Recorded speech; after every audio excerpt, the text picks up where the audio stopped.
Chasing gold. This game's ours, it's ours to hold. One shot left, one play to run. Make it count under the setting sun. It's game time grind. All or nothing on the line. Push through the pain. Leave it all in the rain. It's game time grind. Victory's ours to find.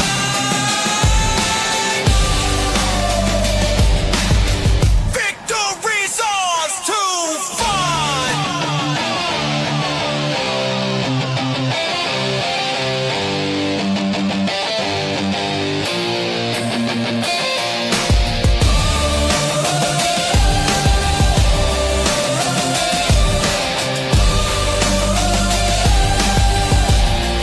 It's game time grind.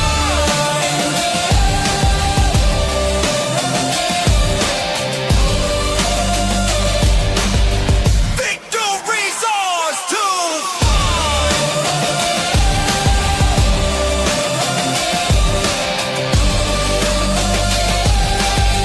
Victory's ours to find.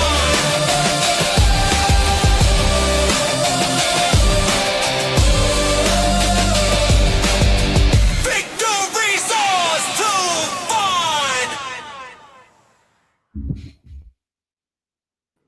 Good evening, ladies and gentlemen. Welcome to a brand new episode of the Game Time Grind. I am your host, Ali the Persian. It's a wonderful Tuesday night. Everybody hit the like button. I got my boy Steve and Mystic up here. How you doing, gentlemen? How is everything? You know, I'm doing great tonight, Ollie. You know, it's one of those special appearances, as they say. You know, I'm here for the fun week of the draft. How are you? Oh, I'm great, man. It must be a special night. We got Mystic on video, which is hardly ever. So you know it's a good night. How's Steve doing? How you doing, Steve? Steve is doing great. Since everybody else is on, I guess I will join the club. Holy shit, Steve! That's right. We got the panel tonight. Oh, We got Steve on camera. I love the background as well, Steve. I know that is the proposed stadium for University of South Florida. So I cannot wait to see that. I like your hat too. I'm the only one. I'm wearing college gear. Where's my dolphin hat? I put my hat on. Yeah, man. So it is going to be a special night here on the Game Time Ground. We're going to be talking about the draft. It is our one and only official 4th and 10U mock draft, first round mock draft. We're doing first round.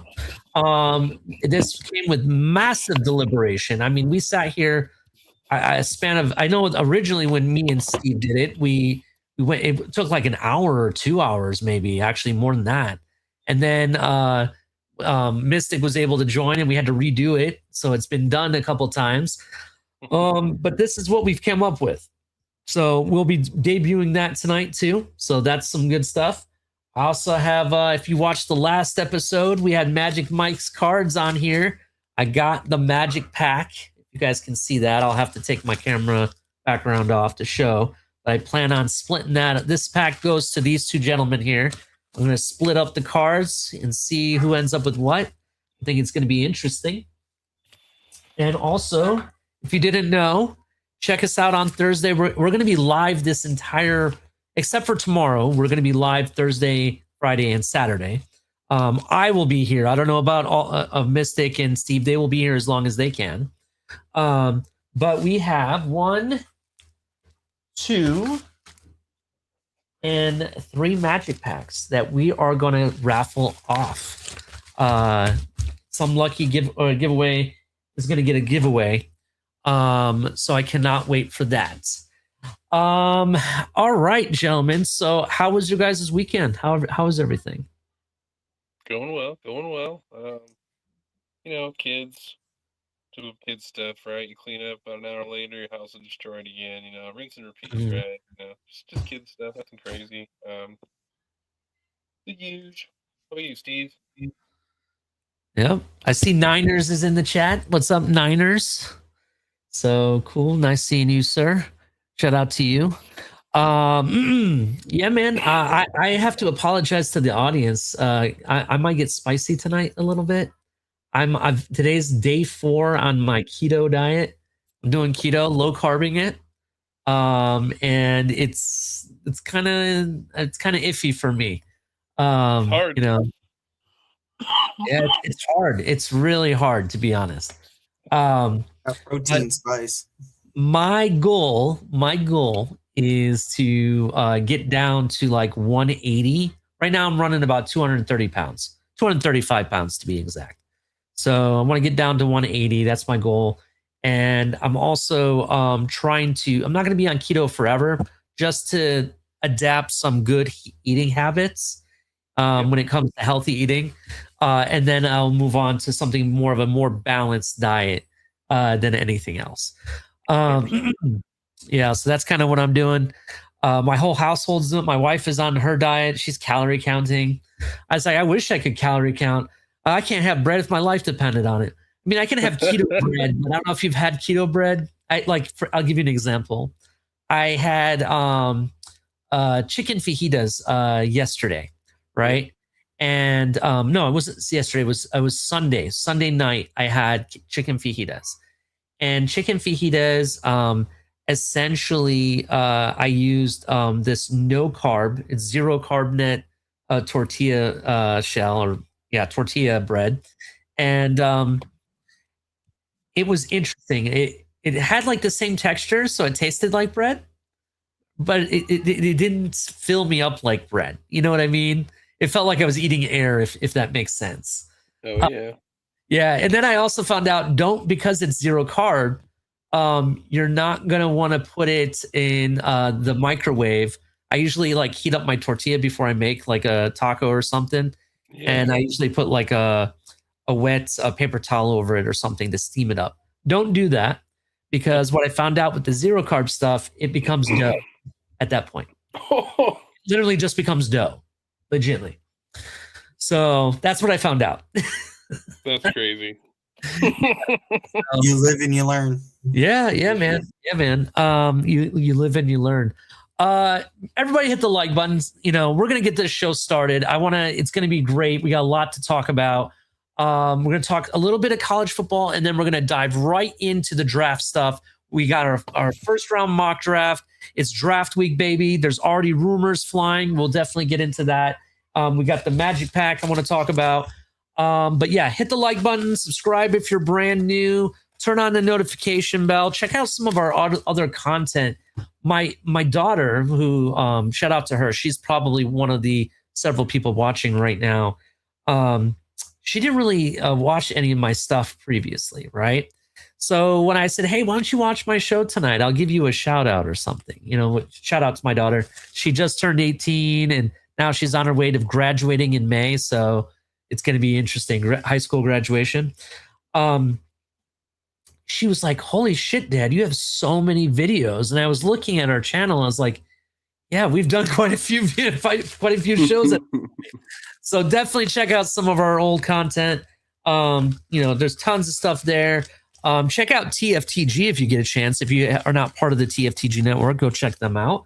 We'll be live there as well. We're going to be live here, TFTG, and on X as well.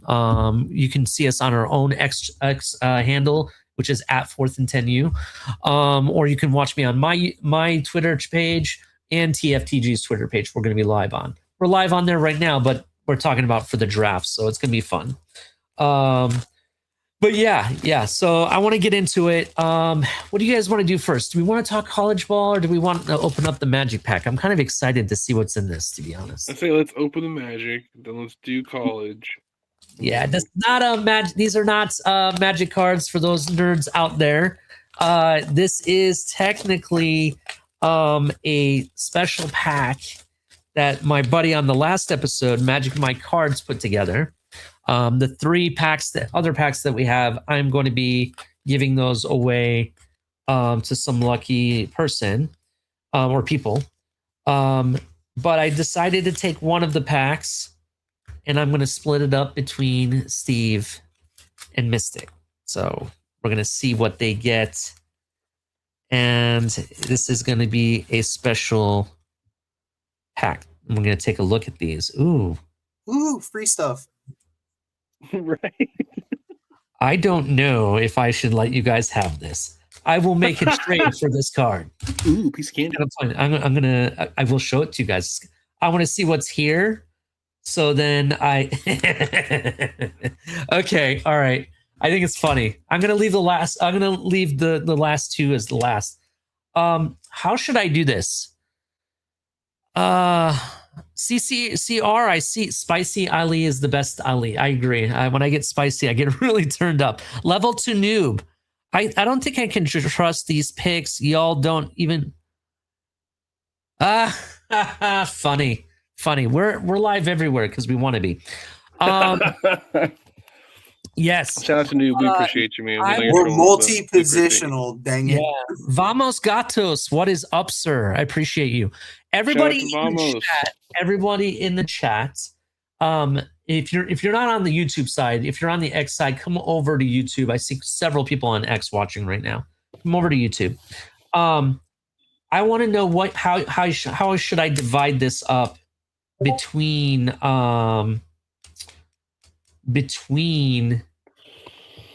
Mystic and Steve. Now there's 5 cards total. So one of them is going to be a special prize that I'll figure out how I'm going to give away. I'll do this. You can send him to Mystic. He's the more collector of the two of us. I'm cool with that. No, I'm going to make this easy. He said no. Who here? What day of the what is you don't give me the month or year, but of your birthday, what is the day? Like what number is the day? What number is the day, you son of a gun? No, like as in like your birthday, you have the month, the day, and the year. Don't give me the year. Don't give me just give me the day. Okay, he's number 4. You're 30, right? Yeah. Is that what you said? So you win. You had the highest. I was going with the highest. First card. Finally, that worked in my favor for once in my life. Wait, how do you set guidelines and then wait until after it sets the guideline? Right. I screwed it up. Here, I'll give you better guidelines. You're good. Again, you're good, bro. You're good. That's hilarious. Right. It's just like, hey, I'm gonna give some cash away. Hey, what's your birthdays? I'm going to make this. I'm going to make this kind of fun. Mystic, name a rookie from last year, wears number 9, and had a pretty much a standout season for his team. I'll give you a hint. Wide receiver. Oh no, he's not a rookie. I'm going to change to my normal background so I can actually show you the card. Yikes. Why is number 9 throwing me off so bad? Do you want a college hint? I feel like that'd be a giveaway. Not honestly. necessarily. Depends on how versed you are. Okay, I can tell guess. Go ahead. You may not know this. Go ahead. Okay. The college hint, the college he went to supposedly has the best damn band in the land.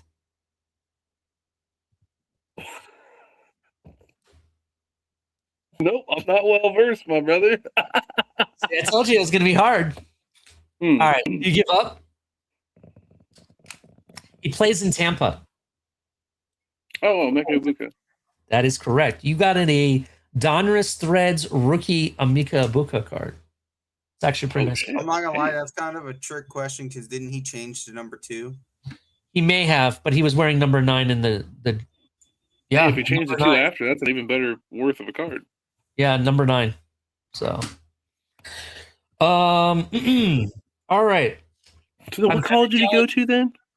He went to Ohio State, the Ohio Oh, State. see, of course. You would ask an Ohio State question. This mother.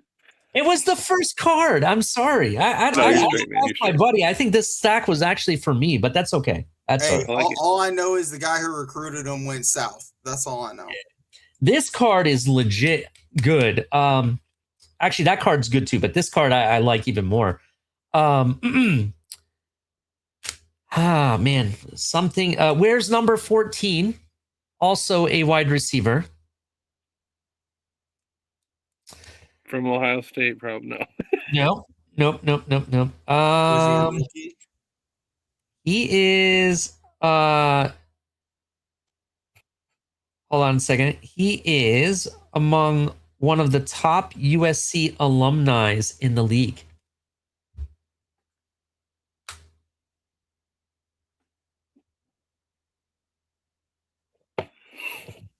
Wish you interesting.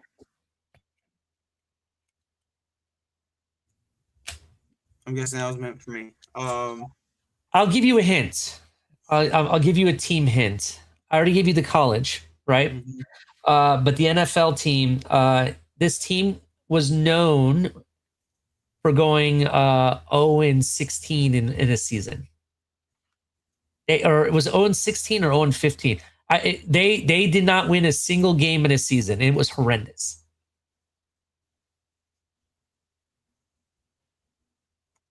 Cortland Sutton? No. We're talking about NFL team. Actually, the Bears may have done that too, but No. The Browns lost every single game. yeah, but there was another team to do it before they did. Was it the Lions?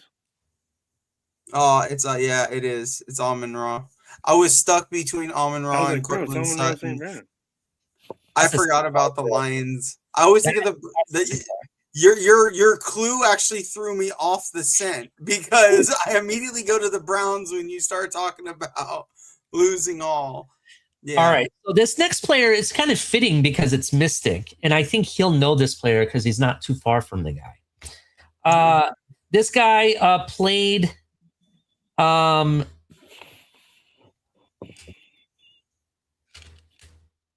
Is it 84 or 94? Let me see here. Okay, this guy plays for my rival, the one college team that I refuse to say their name because I hated them. Wears 84 and is a big time tight end, or is potentially could be a big time tight end.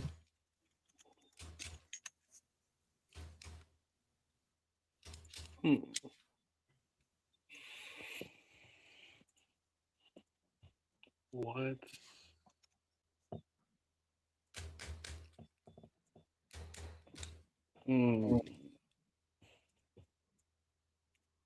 Number 84.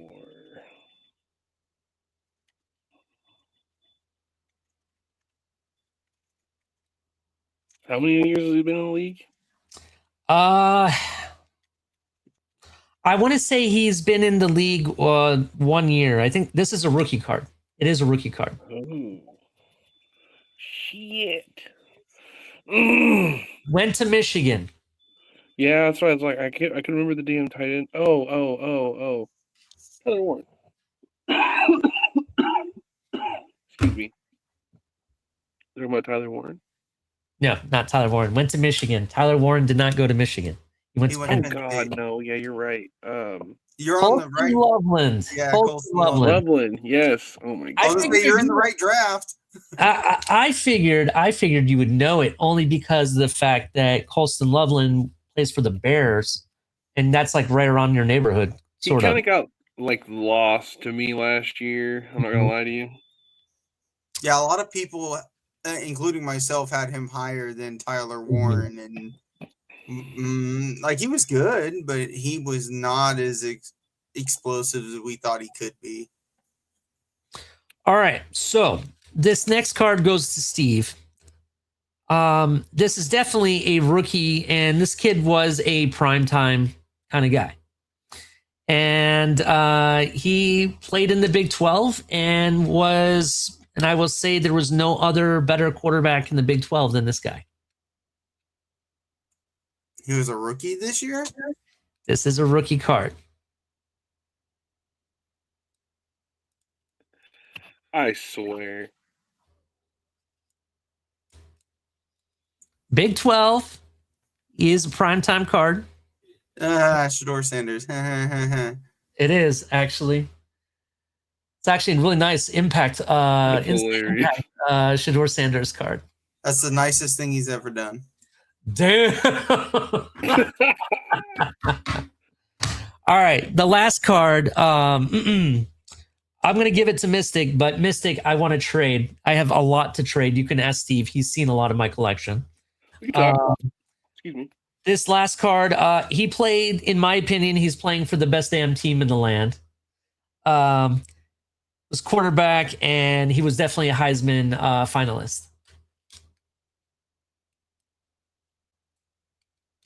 You talking about your quarterback currently? Could be. You talking about Julian Sand? Yes. You got a rated prospect, Julian Sand instant impact card. It's a pretty sick card, actually. Dang. Yeah, you know, I'll be nice and I'll just say I'll let you have that, and you give me a card that you know that I'll like. Okay, we will at some point privately. Yeah, we'll figure that out. We'll go over my collection, and I'll let you pick. The only card you can't have, and for those that have not seen it, is my Julian Sand card. My auto. Oh, that's pretty sick. Yeah, no way. Yeah, no, I wouldn't ask for that. I wouldn't do that. Jeremiah Smith card, you mean? Yeah, that card. I'm never giving that card up. Jeremiah Smith. I will say, speaking of Julian Sand, did you guys watch the spring games at all? Did anybody watch spring football this weekend? I did. Ohio State played themselves. The defense ended up winning. But there was a hell of a throw. There was like 2 or 3 good hell of a throws to Chris Henry Jr., the top-rated wide receiver in this year's past cycle. And the guy that made one of the big throws to him was the other quarterback at Ohio State, which I'm going to tell you right now, in my opinion, he is going to be the next big thing. Tavian St. Clair. I got his card too. So, yeah, really good stuff. So, Shador, Amon St. Brown goes to Steve. And no, actually, Shador, Amon St. Brown goes to Steve. Amika Buka and Colston Loveland go to Mystic, and then we'll decide on what happens with this. Maybe you get it, maybe I trade for it.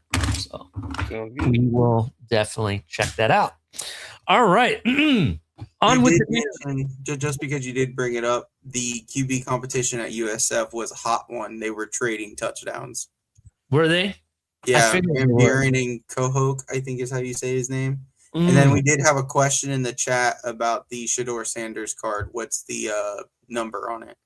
Oh, the number. So you can see which one it is. I will tell you in a second.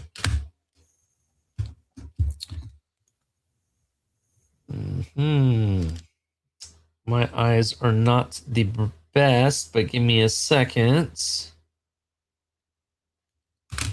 Give me a second to bring that up. I have to see if I can zoom in on this. My eyes are not the best, even with these glasses. These bifocals. Or bifocals, I'm sorry. Number Hmm. They're not numbered. It is numbered, but it's Roman numeral 2-SSS. Okay. Well, I mean, that answers the question, I'd imagine. Yeah, that's what it says on the back. In fact, let me see if I can pull up an image of it, and I'll just put it on the screen so you can see it. Tell us it's worth a lot of money. No.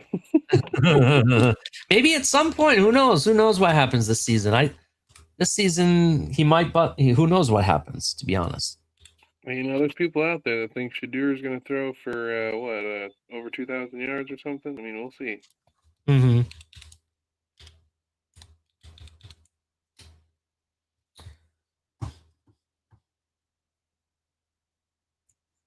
Well, that person was VC confident, and I don't think that's going to end well for him.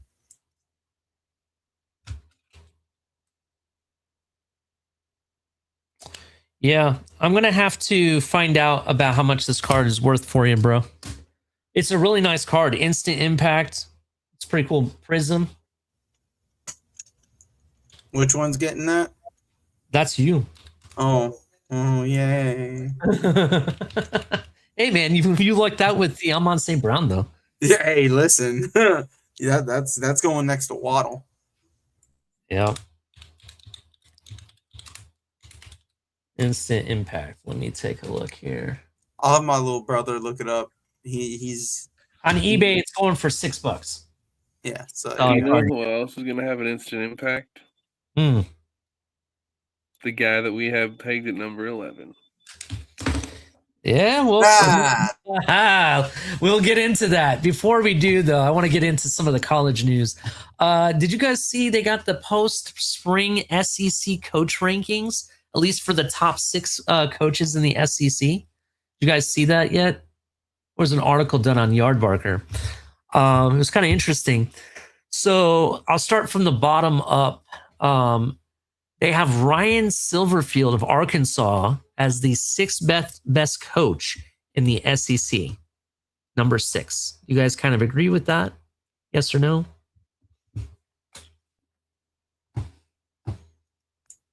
I'll take that as a no. Silverfield may be the toughest job on the list in inheriting a program that went 2-10 last season, the worst record in the SEC since 2022.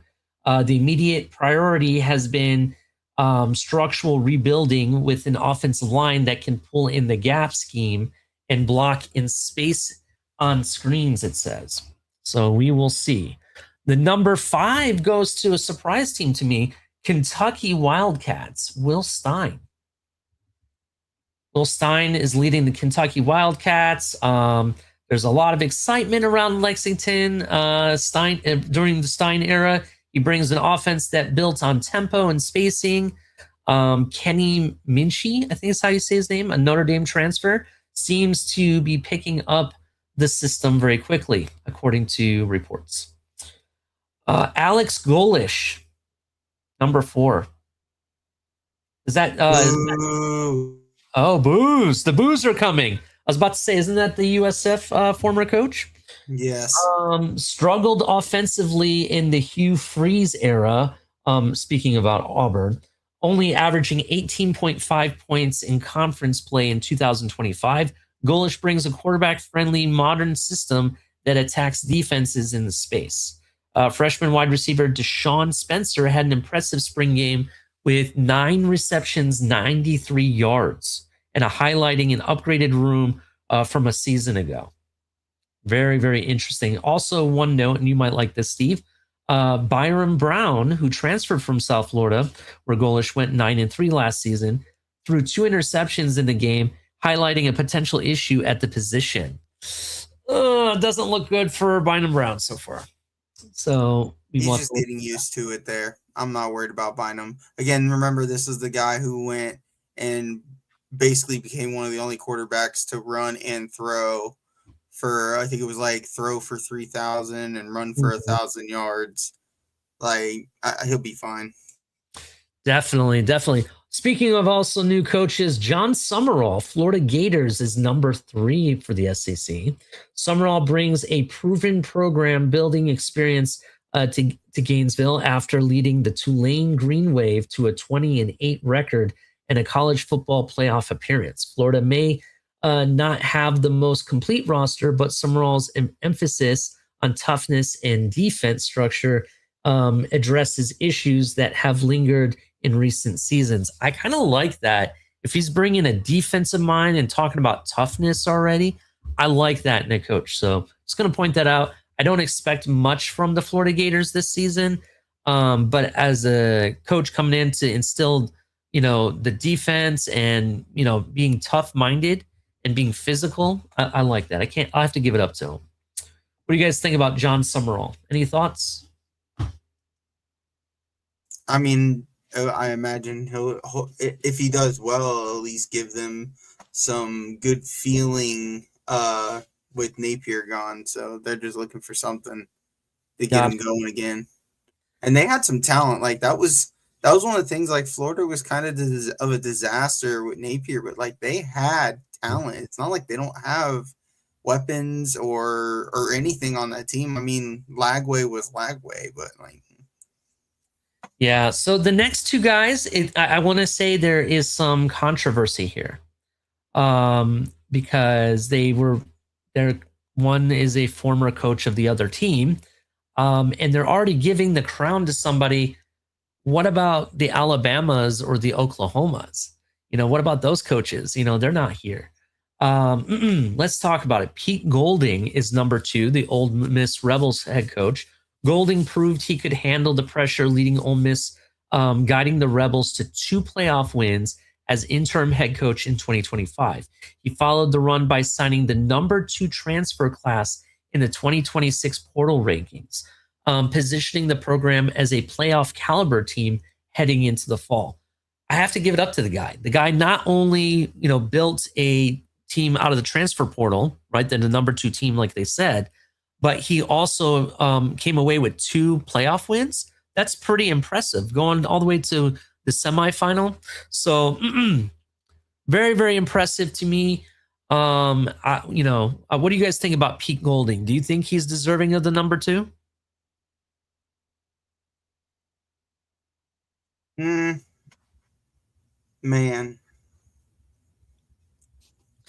It was impressive. Where was DeBoer on that? He's not even on it. That's why I mentioned. Where's the Alabamas? Yeah, no. When I say number 1, you're going to be like, you're going to lose your shit, to be honest. You must have a different one than I do. Well, this is the article I'm reading off of Yardbarker. Yeah, okay, it's Yardbarker. Because I pulled up, I thought I was on the same one as you. I misheard the name. Because I had some of the same, and it has DeBoer at 3 and Lane Kiffin at 2. Yeah, this was yesterday's article. Okay. That got posted. Look, they got Pete Golding at number 2. I like what he did. I like the fact that he got to face pressure right off the get-go, and he was able to at least do something with half of a staff, or a staff, if you want to call it that. Number 1, they have LSU's Lane Kiffin. I don't agree with this. No, Lane Kiffin. I don't know. Something tells me that if Lane Kiffin was the head coach of Ole Miss and he coached Ole Miss into that semifinal, they wouldn't have gotten to the semifinal. That's number 1. I don't think they would have. Number 2, how do you give someone a crown when he hasn't done anything? If anything, since they hired him, it's been controversy, right? Where's DeBoer? Where's isn't Vanderbilt in the SEC too? That head coach is deserving on this, because of every year he ends up beating somebody that he shouldn't have beat. You know what I mean? Where's who else is where's Sarkisian? Sarkisian, I'm sorry, is one of the top coaches, regardless of what you think, regardless of what happened to Arch Manning this season, regardless of what what we've seen. Sarkisian is still one of the most technical coaches that I've seen out of the SEC. You know what I mean? He's competitive year in and year out. That's just my opinion. What do you guys think? I think it's a sham having Lane Kiffin as number one. Yeah, let's just Kobe and get rid of that list because that's trash. It's trash. Yeah. Yeah, that's crazy. And in a conference with Georgia in it is insane. Absolutely. Absolutely. I thought it was insane. All right. Let's go. Let's see what else I have on here before we start our draft. I know everyone's waiting patiently for that, and I appreciate you all. Make sure you hit the like button and subscribe if you're new. We're on the road to 100. Once we get to 100, I'm going to have a lot of more giveaways to give away. So definitely cannot wait for that.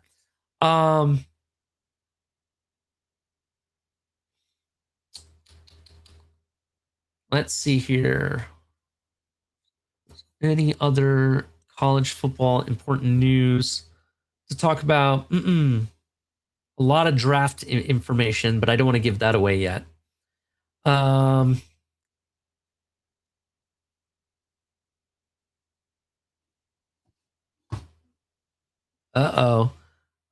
Dame's already losing four-star safety Khalil Terry. The Notre Dame Fighting Irish are down at commitment of the 2027 recruiting trail. He had been committed to the Fighting Irish since November of 2025. He recently unofficial visit to South Bend for Junior Day back in March, but Notre Dame will ultimately not be able to hold on the commitment. So they think he's going to commit somewhere else. That's very interesting. What else? Speaking of college, I saw University of Michigan's national championship basketball team visited the White House, from what I understand. That was kind of interesting. So shout out to them.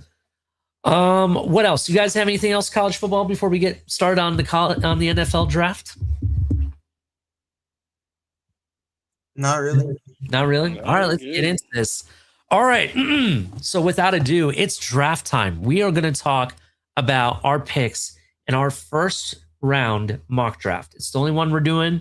Well, every year we'll just do one, and this is our picks. It came after an hour, 2 hours. It felt like more because me and Steve did it originally. So it felt like 4 or 5 hours of deliberation.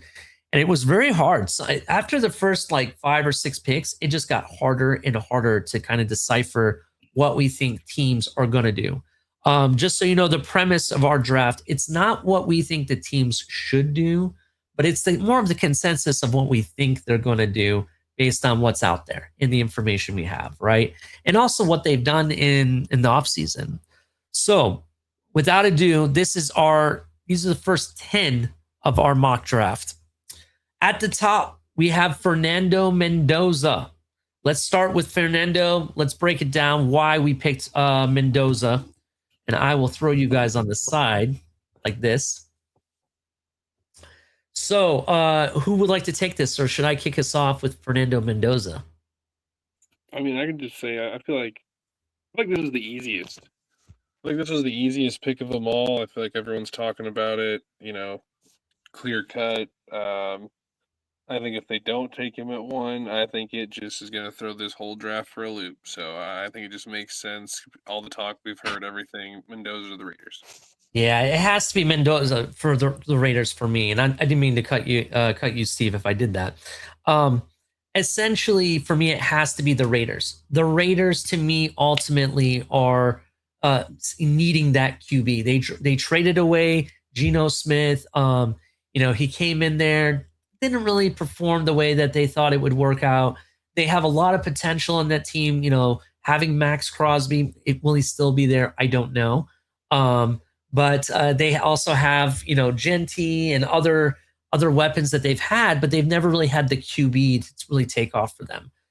This is their one chance, with Tom Brady being in the building. Not saying that he makes the picks, but being in the building, I think he definitely is deserving enough to give his input to whoever is running the front office.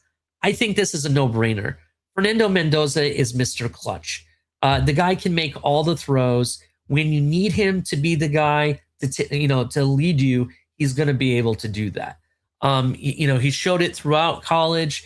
Playing in some of the biggest games ever. He had pretty much the biggest season any QB in the draft would dream of. Leading Indianapolis to a national championship. It was amazing. And I think if like you said, they're going to throw this draft for a loop, if Fernando Mendoza is not number one, in my opinion, it will be the biggest flop since the Seattle Seahawks decided to throw on the goal line when they should have just handed it off to Lynch. That's what I'm going to tell you. If everybody remembers what happened in the Super Bowl, what do you think, Steve? So, I mean, it's pretty evident they're going for quarterback. I know they brought in Kirk Cousins, and I think a lot of people would like to say, "Ooh, I called it. They're not going quarterback," and then it turns out they're not going quarterback. So I get to say, "Yay, I was right." The reality is they're going quarterback. Everybody in their system knows the Raiders went to the national championship game against Indiana to watch Mendoza.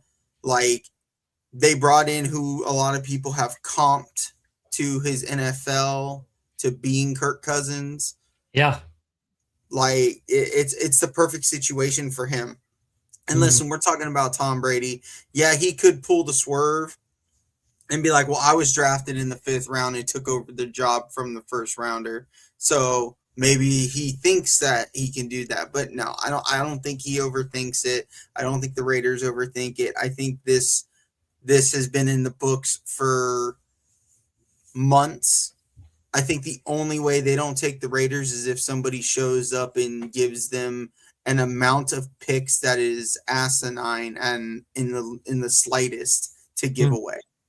Yeah, absolutely. I kind of agree with that. Let me give you a hot take. We haven't had a hot take yet on the show, on this episode, and I want to give you a hot take. Is it possible, and maybe it's not even a hot take, is it possible that the Raiders pull off a Commanders, like when they drafted RG3, they also drafted Kirk Cousins, right, in the same draft? Is that a possibility here? Could you imagine, and not saying they're going to do it with the second round pick that they have, but could you imagine, let's say they pick Fernando Mendoza and then Ty Simpson, for whatever reason, falls and they pick up Ty Simpson? Or maybe they're one of the guys that look at it, Taylor Green, maybe, who knows? For me, Fernando Mendoza, it's a no-brainer at number one, but it would be interesting if they did pick up another QB. Do you expect them to, or do you think, or do you no, they're not going to pick up another QB in this draft? Mystic says no. I think they could double up in the later rounds. I don't think it will be like one and then one at like 42, 41, right? But I could see them taking Fernando Mendoza and then swinging around in like the 6th, 7th round. And if Garrett Nussmeier or somebody, or somehow Drew Aller has fallen all the way down there, I could definitely see them taking another swing. Yeah, that's kind of what I was thinking. Something like that they could pull off. So number 2, David Bailey to the Jets.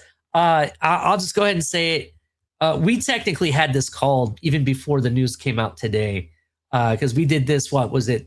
Was it Saturday? It was last Thursday, I think, or last Tuesday. Last Tuesday, we did this. We did this mock draft initially, and I originally had Arvell Reese going to the Jets, but I said if they don't go Arvell Reese, they're going to go David Bailey. So I thought about it, and I said, you know what? I think the Jets are going to go David Bailey. I think that's what we're going to end up hearing. And lo and behold, here we are today. News comes out that the Jets it's really looking like they're going to take David Bailey at number 2. It makes sense. They lost some players along their defensive line. They need to reinforce that defensive line for sure and create more pass rush. Overall, I think David Bailey, especially for the fact that he's more of an edge than even Arvell Reese is, I think it makes sense. What do you guys think of David Bailey at number 2?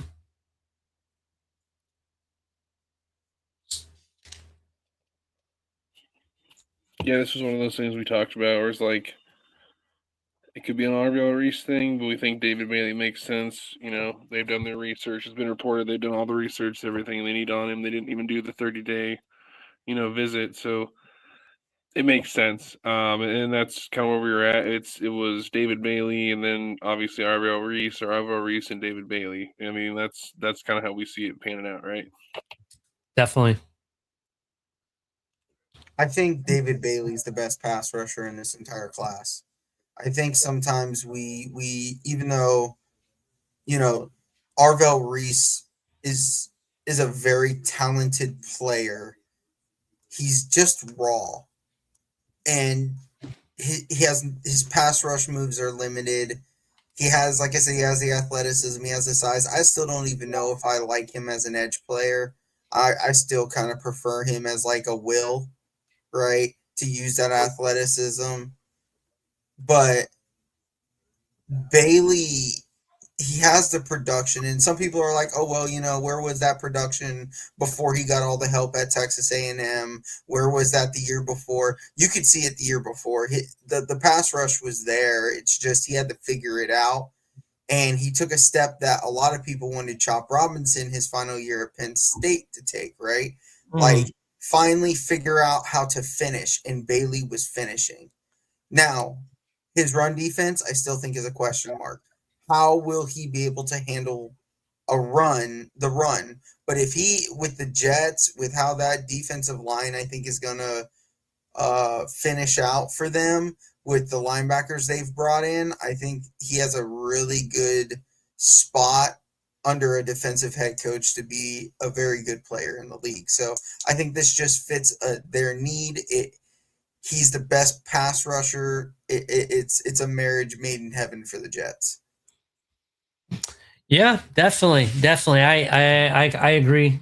I agree. I mean, we'll see what happens on draft day. This could be another smoke screen, but I just think David Bailey just makes too much sense. And I think he'll end up becoming a Jet. Number 3, we have Arvell Reese. Arvell Reese was one of the most highest prolific linebackers from Ohio State this year. Showed a lot of potential. People actually had him as high as number 2 at some point. I want to say, in my opinion, being an Ohio State fan, that I felt that Arvell Reese is really good, has a high ceiling. However, later on in the season, he kind of dropped off just a tiny bit. He kind of disappeared in the last 2 important games, in my opinion. But it definitely makes sense for the Cardinals. Cardinals need edge. I think overall, I think it makes sense. They're going to take the next biggest thing, and somebody that's so athletic and has that freak athlete style of abilities. They're going to go with Arvell Reese. I think that's the pick. What do you think, Steve or Mystic?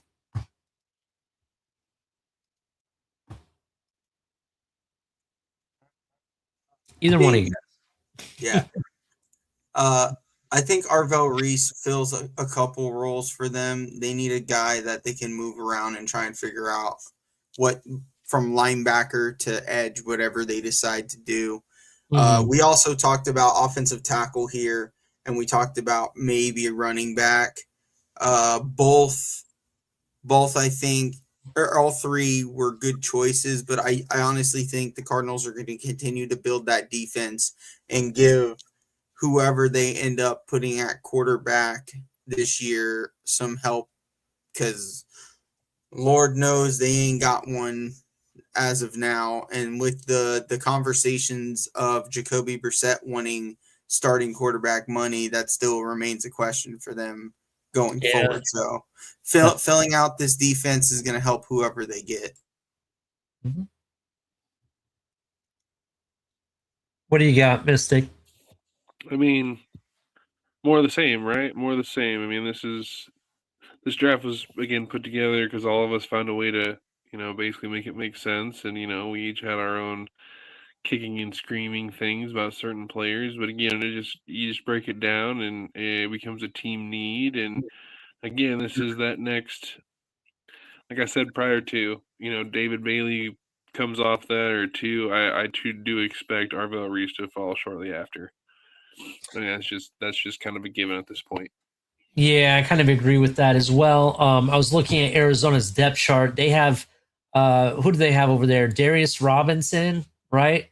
And then on the other side, I want to say they have who is their other they have Josh Sweat is the other guy I think they have, right?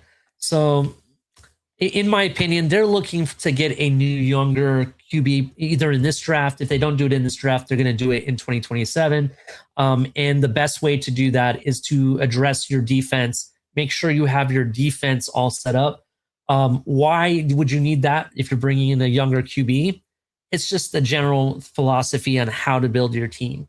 In year one, you want the defense to keep it close, to give your younger quarterback opportunities and certain looks. To get him in a situation to learn in different scenarios.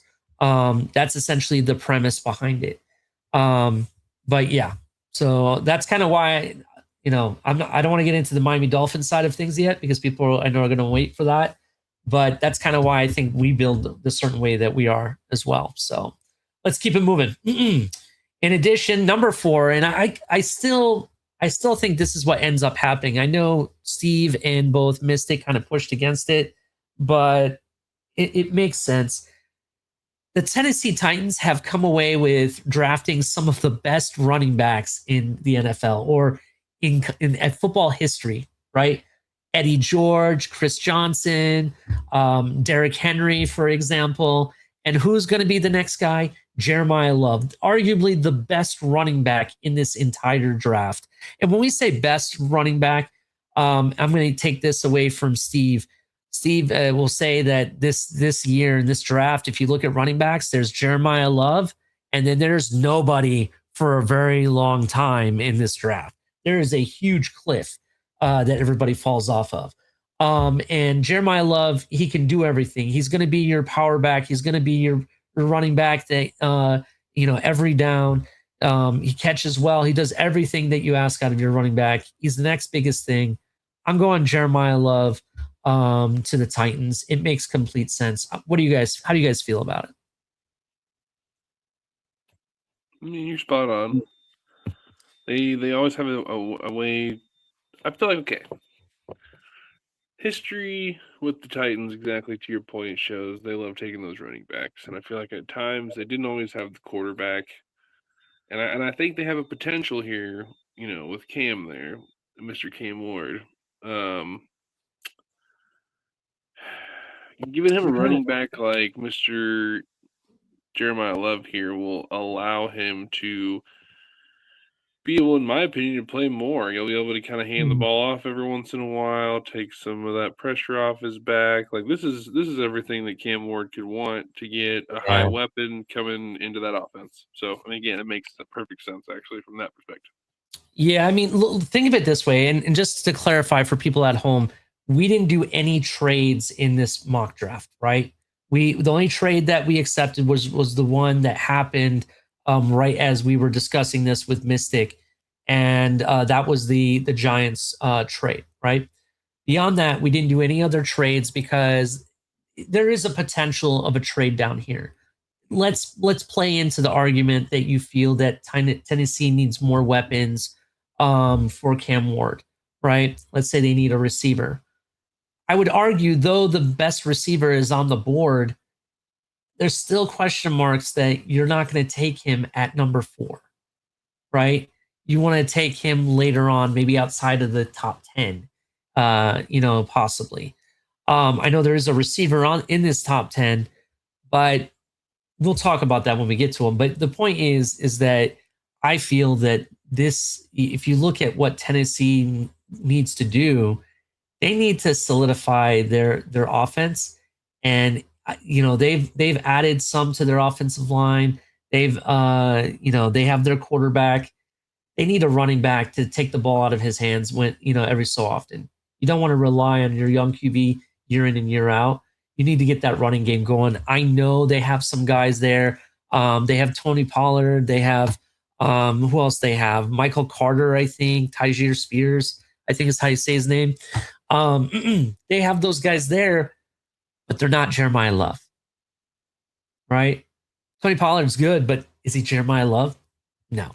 And that's, to me, he comes in day one, he's going to be your starting running back. That's just my opinion. What do you think, Steve? We originally talked about this. I still wouldn't be surprised if they take Jordan Tyson or Carnell Tate to give that vertical threat weapon. I think there could be a shakeup still where they overdraft Kenyon Sadiq to give him a tight end because a young quarterback's favorite friend is a tight end. But the more I've sat on this, it just makes sense, right? Tennessee's known for their run game. They're known for their high-end running backs. Jeremiah Love fits that mold. I wouldn't be surprised, which is obviously why we went for it. It's a pick that makes sense. And there's even been conversations going on that he may not make it to 4. He may be gone at 3. So we'll see how that falls and shakes out. Yeah. But I don't foresee him getting past number 4. Yeah, that's another thing. I mean, to be clear, I think there's a chance that Tennessee trades down at number 4, to be honest. I think there's a chance that happens. But because we didn't want to do trades, I still think Jeremiah Love, if they pick at number 4, it's going to be Jeremiah Love if he's on the board, right? So that's just my opinion. Any other thoughts on Jeremiah Love before we continue? No. All right, number 5. And this one, it was interesting because Giants need quite a bit. They need offensive linemen. They do need a receiver to go along as their number 2 receiver. And there's some other areas of need that they have. But they got a new coach in town. New coach, taking all the reins away from their GM. For me, I think he's going to do what he's comfortable with. And that's draft, toughness, both on the offensive line and defensive line, or even in the defense in general. I'm going Jeremiah Love. Jeremiah Love is going to be the number 1 pick for Jim Harbaugh as a Giants head coach. And it's going to be it's going to be Sonny Styles. Sonny Styles is going to be the guy. And it just makes sense. Sonny Styles, freak athlete, the sure tacular. What am I saying? He is spectacular, absolutely. But he's a sure tackler. And what I mean by that is at one point in the season, the guy had 100% tackle rate, right? Actually, for almost the whole season. I think the one missed tackle happened in either the Miami game or the Indiana game. Pick one, to be honest. The guy blew it up at the draft. He was the talk of the draft. He broke records left, right, and center. Super fast. I think the guy had a 4.38 or something like that he ran. It was something stupid. And to me, it just makes complete sense. And if you also look at recent, Giants traded away Dexter Lawrence. So you might say, they need defensive tackle, or something like that. But they're also looking to trade one of their linebackers away. On top of it, they've been dangling that carrot in front of everybody. So I don't think their business is done. But I think Sonny Styles is on the board. It's too hard to say no at 5. It makes sense to me. I'm going Sonny Styles, and that was the consensus. What do you guys have to say about it? How dare John Harbaugh get such a great talent at Sonny Styles as soon as he goes to the Giants? How dare he? I agree. How dare you? What do you think, Steve? What are your thoughts? See, I even get the pushback because a lot of the pushback we're going to get on this one is they signed Tremaine Edmonds from the Bears and they still have Micah McFadden. But let's be honest, you don't pass up on premier talent just because you might have somebody in the room. Tremaine Edmonds on the back end of his career, I believe, and though I like Micah McFadden, he's kind of just okay. He's not great. I think you could do a lot better, and you're adding Sonny Styles to not just be just some linebacker on your defense. He is going to be your leader. He is going to be your Mike or your green dot. He's going to be he's going to be your Mike. Like he's going to be the entire thing that you build the rest of that defense around, and you're adding that supreme talent to an edge room in front of him that has guys like Brian Burns and Abdul Carter. Like I think that defense is screaming for a true middle linebacker who is just going to give you everything you ask for, from coverage to run stopping. Yeah. And I'm glad you brought up coverage, because Sonny Styles was a converted safety to linebacker, right? And he was amazing at Ohio State. The guy had back-to-back, standout seasons. To me, this guy is the real deal. If you ever go and check out the Styles family, because it's not just him. There's a picture of him, his dad, and his brother standing there, and his dad looks like the Hulk standing there, bro, with massive muscles, massive dude, right? He comes from a freak athlete family, and they're all business. It's all gas, no brakes. It's all business. That's basically that's my wrestling talk for today. You know what I mean? Or however he does it. You can't even even his little brother, right? Like he's a developmental safety, but you're talking about a kid who ran a 4.2. Yeah. At what is he, 6'6", like he's not that small. No, he's taller, I think. Lorenzo Styles, right? Yes. I believe he's 6 foot or 6'1". He's like right in that ballpark range. Like that family is extremely athletic and extremely tough. Yeah. And he comes from a football family, and I like that about him. Yeah, he is 6'1", 194 pounds. Look, for me, Sonny Styles is the pick. I'm sorry for Giants fans that disagree, but I think he's definitely going to be there, and he's going to be able to be instant impact day one starter, in my opinion. And just one last point on that too. Remember who we're talking about. Like, I get he's the special teams coordinator, but Harbaugh's always been that Ravens defense has always been built up the middle. Defensive tackles, linebackers, and safeties. They took Tyler Nubin a few years ago, who's been decent, and they got Javon Holland. They think he is their franchise free safety, right? And now it's just building the linebacker room and defensive tackles room. And I do think they'll swing around maybe in the second round and grab a defensive tackle at some point. But they believe in building up the middle. That's that Raven mentality, and I think he's going to bring that with him. Jermaine says that Sonny Styles, was it Sonny Styles or Lorenzo Styles are you talking about? Because Sonny Styles in coverage is pretty decent. I don't know what you've been looking at. I've seen him in coverage. He's pretty decent, to be honest. And regardless of what you say, I still think he's the best player on the board at this point too, on top of it. So I disagree with that. Lorenzo Styles, he was kind of iffy. He's a developmental safety, as we mentioned before. I definitely agree with that.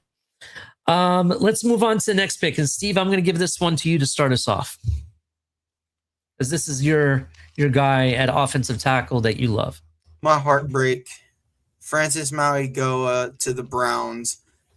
God, this is the best tackle in the class. I know people want to say what they want to say about Fano. Some people think that, he at some point was like this great tackle. I've heard a lot of goodness about Freeling and even Proctor coming all the way up here, which is insane to me for a guy who I still think needs development at his position, though I get the ceiling, right? Francis Mauigoa is the best tackle. He's a mauler in the run game. He's a stiff anchor in the pass game. We saw how much time he gave UM's quarterback to get the ball out. Like, there's concern about his back, but all reports are saying nobody is worried about it. It'll be something that they'll clean up next year in his sophomore year during the offseason. So this This guy is, yeah, who's got the gas mask? You absolutely right. I wish we could get a gas mask picture of Maui Goa so we can get him to 11. Because you want to talk about solidifying a line? Yeah. So the Browns get an absolute amazing tackle. Man, the Browns finally do something right. They take care of their trenches to build for whatever QB decides to take the reins. Interesting. Yeah, definitely. Look, for me, we kind of went back and forth a little bit between wide receiver and offensive tackle here. Earlier on, I thought there was a chance that Carnell Tate would be a Brown, to be honest. Browns have a history of drafting former Buckeyes, so it would make sense to me, as well as they've been looking for a receiver for a while. In the offseason, there's been rumors that they've been interested in trading with the Cardinals for Marvin Harrison Jr., for example. In addition, there's other receivers that they've looked at trading for. But ultimately, I think they have a chance here to go ahead and solidify their offensive line, who's much older now, right? I think they have a chance to solidify the offensive line a little bit better. They need some help there. They need to protect their quarterbacks or whoever the quarterback is going to be at this point. Why not get the best guy? And to be honest, this is the best offensive tackle. I do have to agree with that overall in this draft. So, yeah, that's why we went with Francis. Any other final thoughts on Maiogoa? No, sir. No, sir. Carnell Tate to the Commanders at wide receiver. At first, I didn't necessarily agree, but it makes complete sense, right? Wide receivers, they've lost quite a few wide receivers. Commanders, they need someone there for their young QB as well. And on top of it, Terry McLaurin's getting older. It just makes sense. You go and get a guy that you could say is the Terry McLaurin clone, if you will. If you want to say he's a clone, I don't want to say he's a clone, but he does a lot of this similar stuff, similar style of wide receiver. This guy has good hands, can catch, contested catches very well. My only issues with Carnell Tate, even though the consensus is he's going to be the first receiver off the board, I don't necessarily agree with that, but that's what everybody is telling me that he will be. My issue is he doesn't get off press as much as he should, as well. And he self-admitted that in the draft. There's one thing I could work on is getting out of press at the line. And I think if he puts on some extra pounds, maybe build up those arms a little bit, I think he can definitely do that. But he can run routes. Now, I will argue that he doesn't have the fullest route tree. I agree with that. But he is a go-to guy. And I definitely agree that they do need some weapons in Washington. So we'll see. What do you guys think? Carnell Tate. I think we argued a couple. I think I argued potential for Jordan Tyson here as well. Mm-hmm. Regardless, wide receiver makes sense here. Carnell Tate makes sense. We did ultimately decide. I remember we talked because a lot of people seem to be, like you said, Carnell Tate's the first one going off the board. Like I don't know. I don't know what it's all about, but there's a trend to it, so we're on that trend, folks. Yeah, that's it's. I was questioning why is Carnell Tate the first receiver on most mock drafts taken too. I guess it's based on injury question marks with some of the other receivers. We'll see what happens, but there was some I don't want to call it news or rumors by a credible source that came out today, and I shared that with Steve and Mystic. The Commanders are extremely high on Ohio State star wide receiver Carnell Tate. And it was quoted saying, "I've heard Carnell Tate is their guy. This could change, but Carnell Tate could be sitting there at 7. You pair him with Terry McLaurin and you go to work." It was the exact quote. So we will see. We will see. That's very interesting. This one, the Hurricane fans may not be happy. Well, He will. I didn't get to get my take on Carnell Tate. Oh, I'm sorry. I apologize. I skipped. I want people to understand that I do not believe he is a number one wide receiver when I say what I'm about to say. I think I said this when we live streamed the Ohio State and UM game. I banged the table on this that Carnell still needs to prove when they take away Jeremiah that he can handle and take over the game. Because let's be honest, like he's facing at times the third best corner and the second best safety.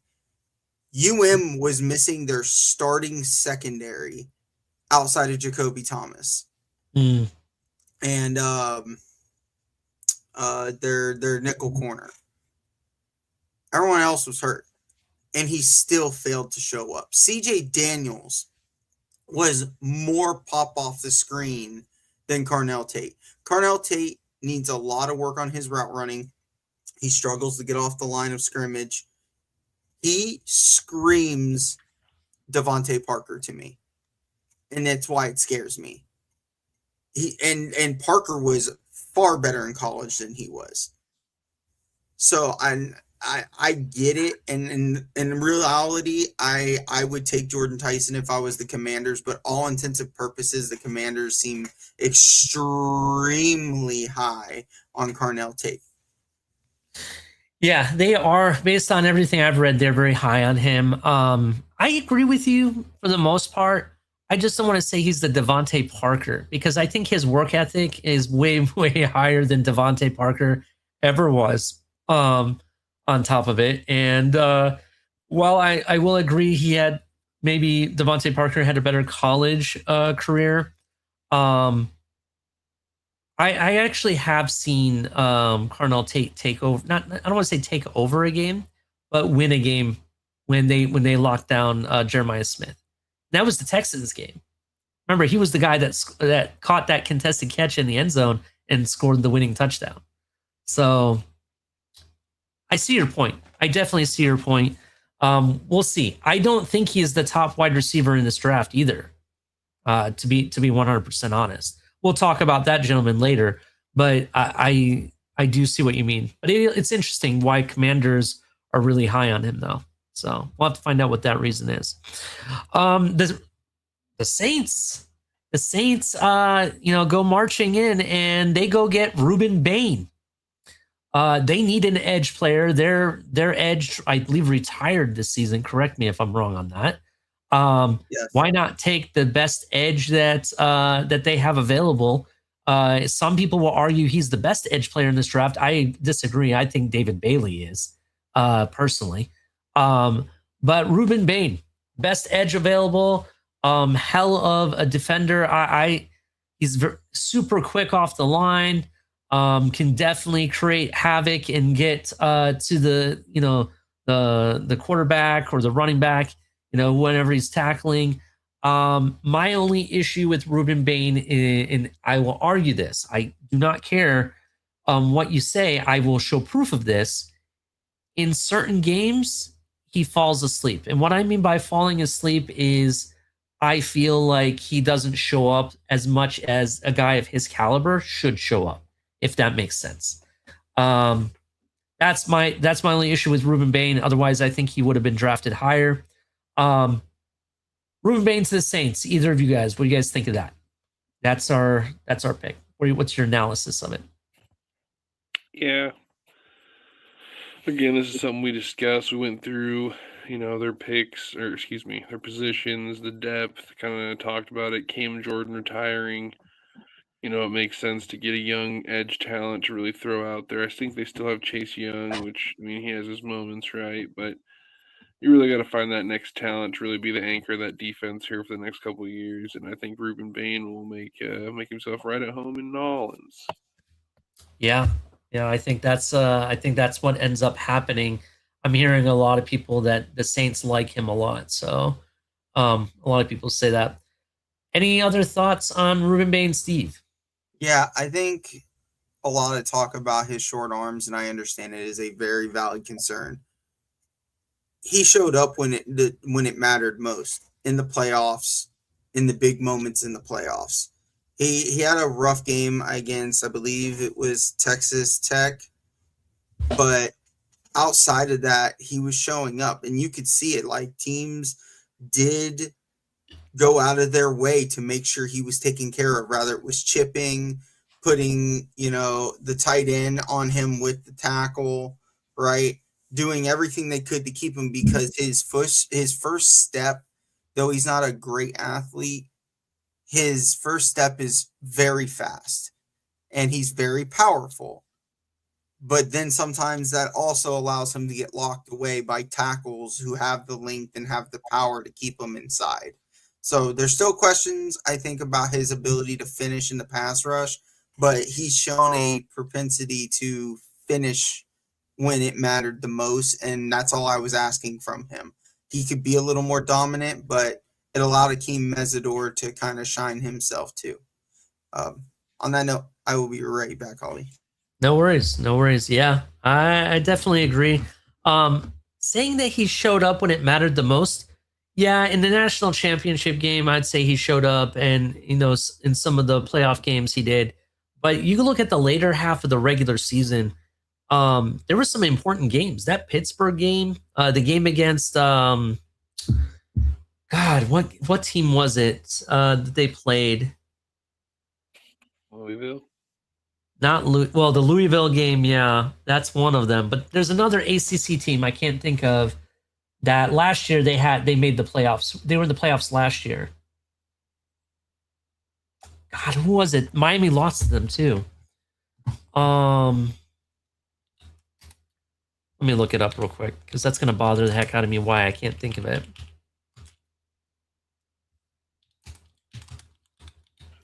So Virginia Tech, right? SMU. The SMU game, I want to say he fell asleep for too. Like, and when I say that, I'm talking about he just didn't show up, right? And that's a game that at that point you put your potential of getting to the college football playoff at jeopardy, right? And that's a game you need to show up. You need to show up and get the job done. After your first loss, you need to get the job done and do whatever you got to do to get it done.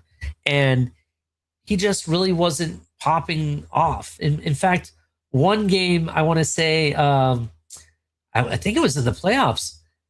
The guy only had one tackle. That was it, the entire game, right? That stuff bothers me. I know people say, no, there's no issue with it. You don't know what you're talking about. When you don't show up and put full effort in, it bothers the heck out of me. That's just my opinion. I get it. So, and especially when you're going up against guys that you should be able to throw around like ragdolls at the same time. You know what I mean? That's kind of like, what are you doing? Everybody hit the like button. I want to check in with the chat. Shout out to Vamos Gatos is still in here. CCCR. My brother was in here, I see. Shout out to him. Kahari, what's up, Kahari? Long time no see. I hope everything is well with you. I hope all is good. What does he have to say? Proctor is a sleeper pick to the Finns. Interesting. We better hope not. What does this say? I know a lot of chatter has been on the Finns taking the guard Vega with our first pick, but watch out for Proctor. He projects as an eventual dominant right tackle, but is on par with Vega as an immediate. I don't know if I agree with that. Vega is, in my opinion, I think Vega is one of the next best offensive linemen in this draft, to be honest. I think he's up there. Proctor, I know he's good. He has a lot of athletic ability, which people love. My only issue is that a lot of people still see him as a project. And if I'm picking offensive lineman this high at 11, even at 11, I want it to be a sure thing, to be honest. Yeah, he's still a project. Yeah, he's still a project. All right, let's keep it moving. So this was my first heartbreak. One of my 3 possibilities at heartbreak. This was my first one. Mansour Delane to me arguably is the best corner in this draft. I think he's special, athletic. It can be a ball hawk, can be a force on. You could be on his island if you wanted. At some point, I think people are going to be living on his island, basically. And the Chiefs, unfortunately for me, they traded Trent McDuffie this year. They need a corner to solidify that secondary. They're going to take the best corner off the board. That's Mansour Delane. And he does everything. Very, very special player, in my opinion. Yeah. So Chiefs, it makes sense. They need one bad. Oh, this could also been a spot for Ruben Bain for me. But I don't see Saints, who lost their edge. I don't see them skipping on Ruben Bain. Mansour Delane, they traded their corner away. I think it's going to be Mansour.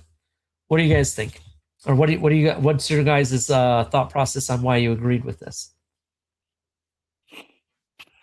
I mean, obviously, I'm always again going through the processes here, and they do have some other needs, but based on how Spags runs that defense, that makes sense to me. And again, plug in that corner that they just got rid of. The only concern would be Jones in the middle, obviously aging, so I would expect them, maybe the second round or something, to try to find a defensive tackle or something to start to develop there with Chris Jones probably doing his last couple years, right? So overall, again, continuing to be cornerback heavy team that carries the defense makes sense. Thank you. Whatever you did, you just fixed your mic, so great job. Definitely. What do you think, Steve? So, I agree with you. This was my heartbreak. I saw 3 players going here: Caleb Downs, Mansour Delane, or Ruben Bain. All 3 of them, I think the Chiefs would love to get their hands on. Mansour, for me, is the best corner in this class. His ability to play man and corner, and be so good that people forget he's on the field. And I don't know, it sounds crazy when people are talking like, oh, well, I don't even notice him. Well, there's a reason for that, because they're not throwing at him. There are times where he gets beat, but every corner gets beat every now and again, especially when you're playing against the Jeremiah Smiths or playing against the best wide receivers in college. There are going to be times where he gets beat. We watched as fans, we watched PS2 get cooked by Robbie Anderson, right? It happens. Mm-hmm. Mansour, I think, is a complete corner who can play on either boundary, could play a little. I think you could put him in the slot at times. He has the athleticism. He has the ability to play anywhere you really want him to. This is an absolute steal for the Chiefs. They get another one. Yeah, I think so too. I agree 100%. All right, number 10. Giants traded with the Cincinnati Bengals, sending Dexter Lawrence to the Bengals for their first round pick here at 10. Spencer Fanu, the Giants need offensive linemen, right? And I think they're just gonna take the next best offensive tackle off the board. This Spencer Fanu is versatile. He can play inside, outside, all over the place. And I think Jim Harbaugh is going to start building. He addressed the defense. Now he's going to build the offensive line, just like he did as a Ravenheads coach. I'm going with Spencer Fanu. Not Jim Harbaugh. I'm talking about John Harbaugh. I'm sorry. Yeah, the athleticism's there. The upside's there. You can play him at guard. You can play him, which is really what they need. They need guard. He even tried to take some snaps at center at the combine to show his ability. I personally am not a big fan of Fano, but again, like I mentioned earlier with Maui Goa, across the league, there's a lot of love for this kid. Yeah. We'll see what it turns out to look like, but they need guard, and it was between him and Vega, and I think his ability to switch between guard or tackle can fill a necessary need for an offensive line that doesn't have a lot of depth. Yeah, absolutely. What do you think, Mystic? What are your thoughts on why we decided this? Well, the other argument was obviously you still have Vega there, right? So it's like I argued that put Vega next to Andrew Thomas type of thing, but I mean again for positional flexibility for what they already got, Fonio also makes sense. So it's like I mean again it wouldn't surprise me if Harbaugh doubled down on defense here. We talked about that too. Maybe he takes Caleb Downs here after he takes Sonny Styles, but for what we had, what we all agreed on, you take defense early, and then you help support your young franchise quarterback and continue to give him protection and make sure that offense can do what they need to do. Absolutely. Absolutely. Well, that was our top 10 of our first round mock draft. Everybody hit the like button. I see level 2 noob in there saying that the fix is in. I think I know what he's referencing. It's not in. We've already released what our next pick is. If you were in the space, you probably already heard it. But everyone hit the like button, subscribe if you're brand new. Follow us at 4th and 10U on YouTube, and also follow us on X on at 4th and 10U as well. And just so you know, we're going to be live all throughout the draft. You can follow us here, or even on TFTG Network. You can follow us there as well. It's going to be a lot of fun. So, and there's going to be some giveaways for the draft, as well as speaking of subscribers, we're getting closer and closer to 100. Once we get to 100 subscribers, we will start having a lot more giveaways as well. All right. The next, Steve, did you need a quick break or something? Is that why you took off? Or I didn't even realize it popped off. I'm gonna say the key. Oh, okay. No worries. No worries. Well, pick 11 through 20. All right. A lot of people around here's favorite subject, the Miami Dolphins. The Miami Dolphins, with the 11th pick, in our opinion, are probably going to take Caleb Downs at this point. I know a lot of people, Kahari thinks we're going to go offensive lineman. I'm not going to even lie. In our original rendition of this, before the trade that happened with the Giants, we actually had us taking Vega, right? I had Vega as a Miami Dolphin, to be honest. I don't see how Hafley and Sully get past having a player of Caleb Downs' caliber past them, right? I'm not even going to say the kid's generational, but the kid definitely is a solid pick. It would fill one of the biggest holes we have on this team, which right now is the safety room, right? There's nobody we have. We traded away Mika Fitzpatrick. There's Trader. That's one guy that we got last year. He really didn't prove to be the guy either. And if it's not a safety, it's a corner. So right now, the top corner. You okay? I'm laughing at Noob. I'm sorry. What did he say?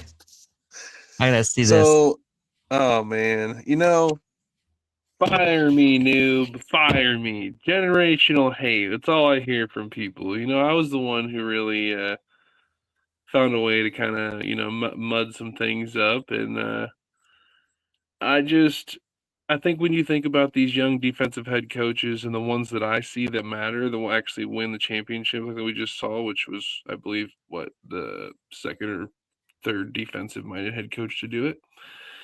You don't really see a lot of them. They love having their secondary pieces, their corners, their chess pieces, if you will. That's exactly what Caleb Downs is. He is a converted safety to linebacker Yes. Linebacker to safety, right? That's the other guy. I'm sorry. I have my guy switched up. But regardless, we're talking about Caleb Downs, a guy that you could put all over. He plays all three. What I'm talking about is I looked up his numbers, and the guy played last year 35% safety, 35% in the box, and he was only at slot corner the other, 20-some% of the time. So he's either deep or up in the box making tackles. So I want a guy like that, and he can also be the green dot because people forget right now.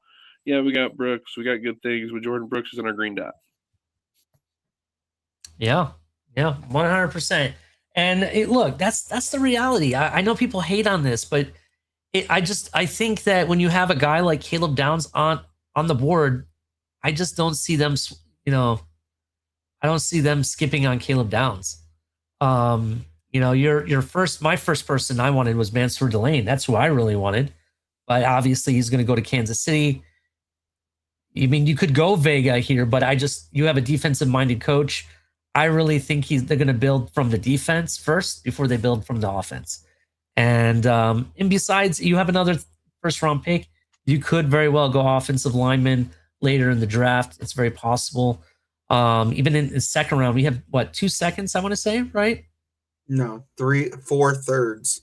We have 4 thirds. Okay, I'm sorry. So we have 2 firsts, a second, and 4 thirds, right? You could use some of those thirds, move up in the second round if you needed to, get yourself the best remaining offensive lineman, which there could be a couple still available. I'll go back to what Mystic is saying. The numbers speak for itself. I think ultimately he's going to be. They have him rated as a top 10 guy for a reason, right? Yeah, we're getting him at 11, but that's because we get lucky with the Giants, to be honest. Otherwise, if the Giants don't trade for that pick, I don't think we have a chance at Caleb Downs, to be honest. 100%. So this thing here is, we mulled over this, and I think I want people to understand, we mulled over this over and over and over. There is not a team that I have heard of or seen of that doesn't have Caleb Downs as a top 10 player on their board. He is the number 1 safety on everybody's boards. You get to a point where it's like Downs is now considered one of the highest players on the board, and I love Vega, and I would take Vega if it was me taking the pick, because I believe in building the trenches and giving the protection for your quarterback. But this defense, you're talking about a 31-year-old Lonnie Johnson and Dante Trader. Now, I love Dante Trader. He's very good at Maryland. He was the green dot at Maryland. He's a very smart player. He's also an undersized safety. You brought him to free safety, and then even though I think we're going to play technically 2 deep safeties, but that's another conversation for another day. But you put Dante in a place where he can see the whole field. That's where he's at his best. And then you just use Caleb Downs as a Swiss Army knife everywhere else on your defense. You can put him at nickel corner. You can rotate him out to play a little boundary if you want to get really technical. You can play him at sub linebacker. He is too much of a Swiss Army knife for a defensive head coach. I cannot see them passing him up. Again, for me, I have other people I would prefer, but when you look at it from the lens of what I believe the league and what we believe the league is looking at, Caleb Downs is the best player on the board at this moment. Yeah. Yep. Again, this mock draft is not what we think the teams should do. It's what we think the teams are going to do. Essentially. Next pick, Jermod McCoy to the Cowboys. Now that might change with some news that came out recently with McCoy's supposed injury. But I'm going to point this out. We just saw the same exact type of injury come out about Caleb Downs earlier on in this offseason. But it ends up being a smokescreen. It's not even true, right? Is this another smokescreen? Is it legit? Maybe it is. Maybe it isn't. But for me, Jermod McCoy makes a lot of sense for the Cowboys. They need a corner, right? They traded people away or let people go recently, and they need to solidify that defense. They need corner. They also need edge, I would argue. But I think with Mansour Delane off the board and now Caleb Downs is off the board, you're going to take the next best piece of the secondary off the board. and that is Jermon McCoy. Had a hell of a pro day, ran something stupid. I want to say it was like a 4.38 or something like that. Something stupid. You ever see this guy? He's a big, tall corner, ball hawk, takes the ball right out of the sky every time. I like this kid. In fact, if he wasn't for the injury, I would be okay with a Jermon McCoy, in fact. But, you know, it is what it is. Yeah. What do you guys think? What's your analysis of why we went with Jermon McCoy? Dallas being Dallas. They love their corners. They love their. They either love their wide receivers. They love their corners. I swear, it's one or the other. This just again bolsters what they already got. Their offense is loaded. They need that defense to really pick up the slack, and this just kind of goes right hand in hand with that, right? Yeah. So the Cowboys lost, though he really wasn't their starter. They lost Diggs. Siobhan Revel's dealing with injuries. Like he's had an injury problem, and he's injured again. Deron Bland is a very good corner. And then they went and got Kobe Durant too, right? So corner may not even be the biggest need. I still think they're missing their number one corner, the guy who they're going to place up against the more athletic guys. Jamal McCoy fills that role. If he wasn't hurt, we're talking about him and Mansour Delane being an argument over who's the best corner in this class. I think the Cowboys could go linebacker, but with Arvell Reese and Sonny Styles gone, I don't think they're going to reach for one of the other linebackers later, like the CJs and stuff like that. This move just makes so much sense for them. They get their corner.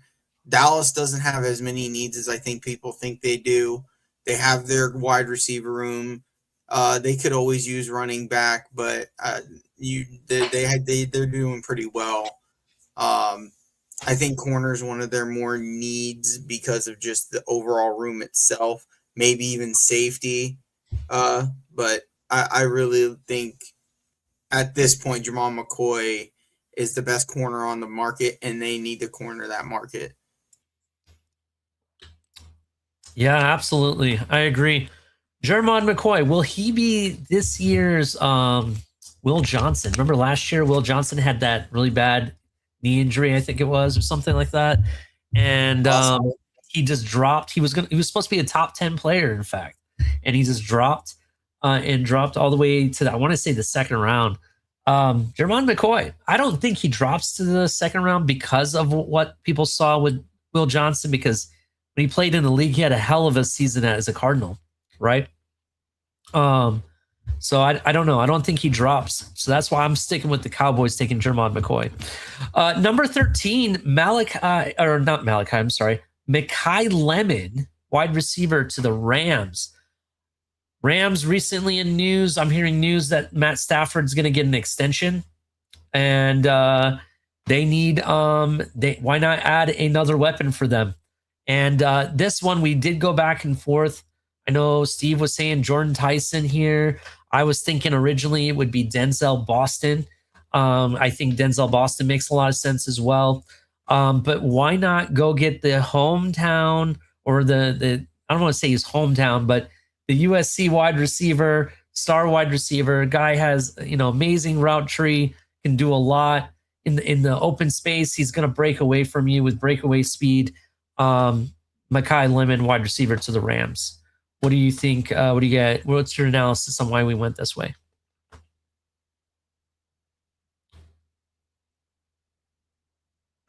So we're over here again. We had so many times we argued, Jordan Tyson, and we went through so many different things for so many different people, and it came to these back end here. This just continues to reinforce what they have. You don't really know how many more years you're going to get out of Stafford. They got Puka Nacua. I don't know. They still have Devontae Adams long term. He's aging. We don't know what you're going to get out of that guy. This just gives Stafford some weapons and really allows them to really just go at it.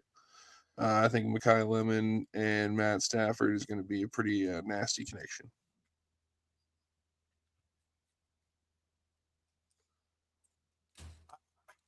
This just makes too much sense. That you don't know. You said Stafford, but you don't know how many years you're going to have out of Devontae Adams, right? Puka's going through it. The man had to go insert himself into rehab. Like Malachi Lemon, even though I do think Jordan Tyson's the best receiver in this class.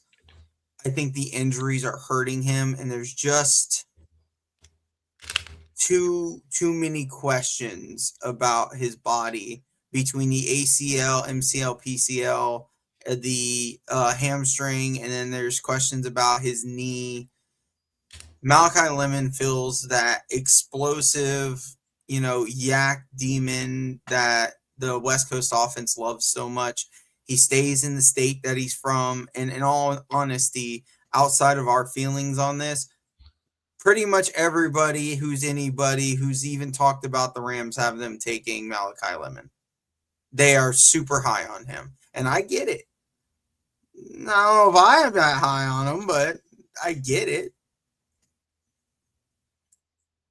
Yeah, absolutely. I agree with you 100%. I just think it makes 100%. It makes sense. He's the in-state guy. They already know everything they need to know about him. You know what I mean? It just makes sense. Number 14, and this one was not really a heartbreaker, but it was a tough one. Where this guy was going to go. This was part of the argument for the Dolphins pick, at 11. Vega, right? Vega Ione, I think is how you say it. Not really sure how to pronounce his last name. I apologize. To the Ravens. The Ravens, again, get a great one on the offensive line. It seems like every year it's either a defensive player or an offensive lineman that they're getting that's really good that we would want. I know we passed on him, but when you have a guy like Caleb Downs, it's hard not to pass on. Or I'm sorry, hard to pass on somebody of that level. You have Vega. Vega is another guy like that, so that's why it's really debatable. I think the premise with us is the Dolphins were just going to go defense, so that's why we went that pick. And then offense, it makes sense for what they want to do. They want to protect Lamar Jackson. They want to improve that running game, open it up even more for Derrick Henry. It just makes complete sense to me. The Ravens get a good guard.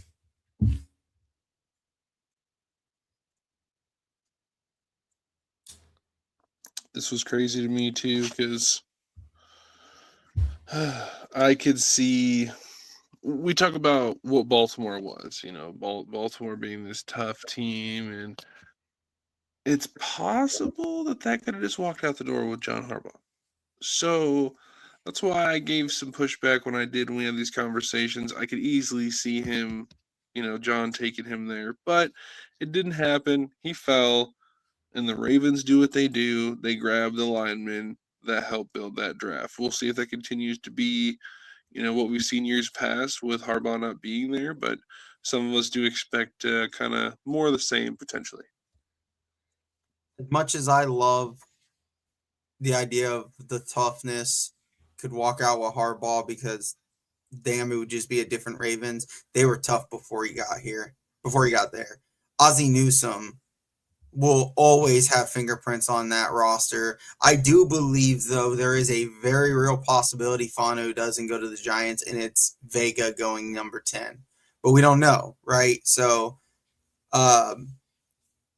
here it just makes too much sense. I've been saying it since I watched the kid. This kid screams Baltimore. You think of a Baltimore player and then go watch this kid play football, and it's like, damn, that's a Baltimore Raven. Mm-hmm. They do it again.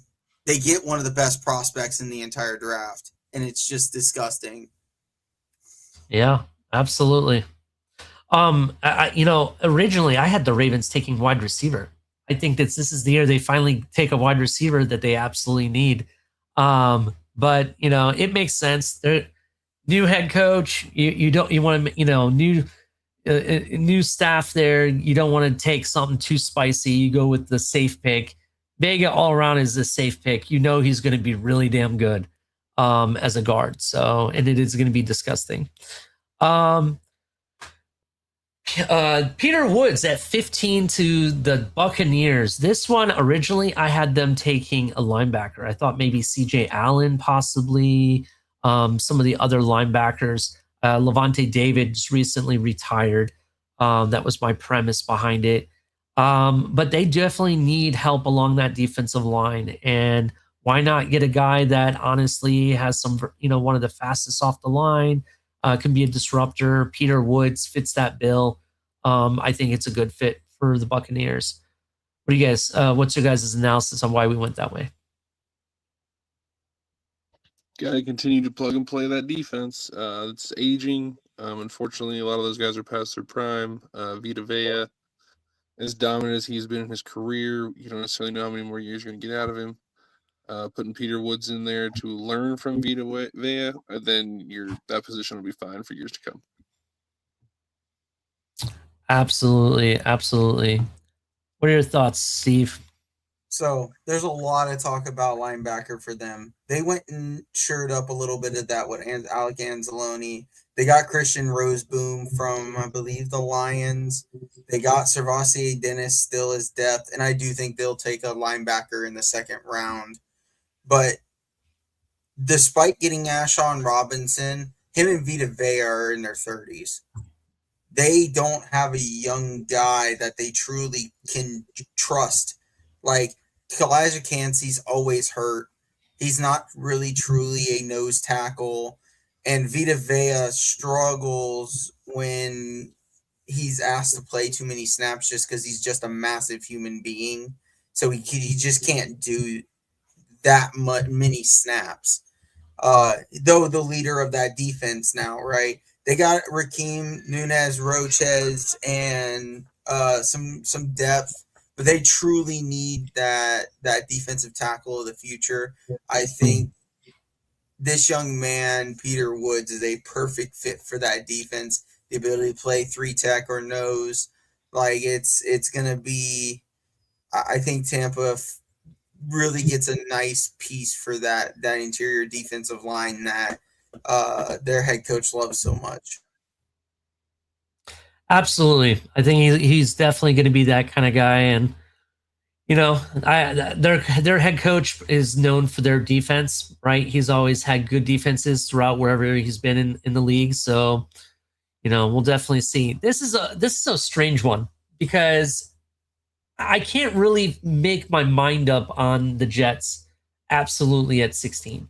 I think originally I had CJ Allen possibly drop in here, linebacker, something to do with their defense, possibly, addressing the defensive line. But going back and forth of it, I actually think that this Jets would do something Jets, and that's why we decided to go with Ty Simpson. Ty Simpson makes sense here. They need a quarterback for the future. I know they're interested in Ty Simpson. A lot of people are really high on him. And they brought in Geno Smith. Is Geno Smith the guy? No, not necessarily. Could he end up the guy? Maybe. Who knows? But at the same time, when you think about it, they have 2 first-round picks next year as well. But there's no guarantee that they're going to have one of the top picks to get one of those quarterbacks in 2027. Are you going to let a guy like Ty Simpson walk past you? I don't know, but I think it's something the Jets would do. They would go ahead and get Ty Simpson, and I think it's going to be here at 16. Otherwise, I don't think he. Well, he might be available in the second round, but I don't think so. I think he ends up being a first round pick. He's a young kid, has talent. I don't know. What do you guys think about the Ty Simpson pick? I think they end up going Ty Simpson here. So I said this was a hot take when we originally went over players we liked. 5 episodes ago? It just, I don't believe in Geno, and I honestly, despite what the head coach said, I don't think he believes in Geno either. I think it's just a smokescreen for them. This just makes too much sense. The second best quarterback in the draft, a kid who can read defenses. I have questions on consistency, but we'll see what happens, right? He's got a line in front of him going over there. They spent money all over this team. They got good tight ends for him with Mason Taylor and Jeremy Ruckert, right? They have a running back tandem between Bryce Hall and Braylon Allen. They have wide receivers with Adonai Mitchell and Garrett Wilson, and I think they'll still end up taking another one. The defense is pretty solid. They could probably use a young safety, but they got Minka Fitzpatrick from us. This team is screaming for a quarterback that can elevate them beyond just 4 or 5 wins every single year. Ty Simpson makes way too much sense for them at 16. He's not in the top 10. He still get the 5th-year option for him. I just don't understand why they wouldn't do it at this point. They need a quarterback. Yeah, 100%. That's why we went with Ty Simpson. They definitely need a quarterback, and I think it's a Jets thing to do it now at 16. So number 17, I'm going to tell you right now, even if I don't have the player right, the Lions are taking offensive linemen. Monroe Freeling, best offensive tackle available. It makes complete sense. I know my personal friends that live in Detroit area are telling me that their team is really interested in him. And I think he's a great fit. And what they want to do, they really need to do something about that offensive line. So Monroe Freeling, 17, that was the pick. It's a Dan Campbell thing. Dan Campbell loves his trenches, loves his physical people, loves people who have position flexibility. I mean, it just screams it. The only other guy that I kind of screamed here, which I got told might be a reach, was my guy Jennings Dunker. I think he also screams Dan Campbell, but we'll see. Yeah, there was some deliberation on this for sure, 100%. Go ahead, Steve. Again, this is my second favorite tackle in this class. Like they lost their left tackle. They're moving their right tackle to left tackle. And now you get a guy who's played both sides of the line. Monroe Freeling's played left tackle and right tackle. I don't know how else to explain it. I mean, maybe this turns into Caden Proctor because they think they can just slot him in at right tackle, and they do end up leaving Sewell at right tackle. You know what I mean? I just it makes too much sense for me. Yeah, no, I agree. That's kind of what my premise was. 18 was interesting. The Vikings, led by Coach Flores, their defense is led by Coach Flores. Some people thought maybe wide receiver or a quarterback could go here. There's been a couple different players that they could go after. Safety is one of them that somebody thought they would definitely get, being the fact that Flores is kind of a fan of safeties in the secondary. But that defensive line is getting older. They're getting older. They need to add some names there. Lee Hunter, who I love, I think it makes complete sense here. I think he's going to be that kind of guy to bring that zero blitz defense that they're looking to do. Another position, like I mentioned, safety could be a possibility here, but I think ultimately defensive tackle is really going to be the option. Check out Dylan Thieneman as a name if they don't go Lee Hunter. That's the other guy that they could probably get here. Go ahead. What's your guys' analysis of why we went this route?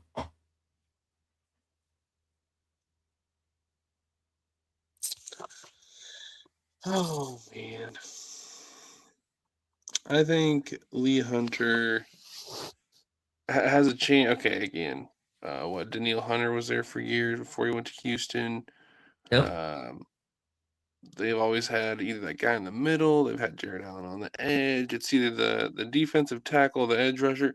Someone is usually who is that person on that line. And I think Lee Hunter is going to be that next addition for Minnesota to be that long-term defensive guy in the middle to really hold it down for them. Absolutely. So this for me, I still think I really pushed hard for Dylan Thieneman here. I do think that he screams Flores' defense with his ability to blitz. But they need defensive tackle help. They just do. They don't have that shirt up interior defensive line. And for me, when we were talking about this guy reminds me a lot of Christian Wilkins.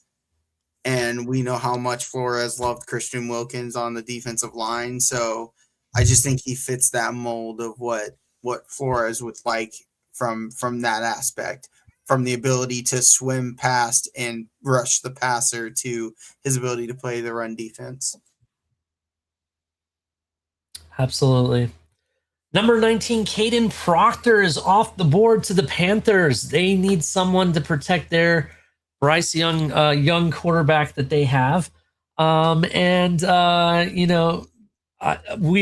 people thought maybe getting a weapon here, maybe a wide receiver, a weapon for Bryce Young, possibly. I think ultimately they're going to go offensive lineman, and he is the best offensive tackle left after Monroe Freeling, in my opinion. Caden Proctor goes to the Panthers. I think it's a good pick for them. It solidifies more of their offensive line.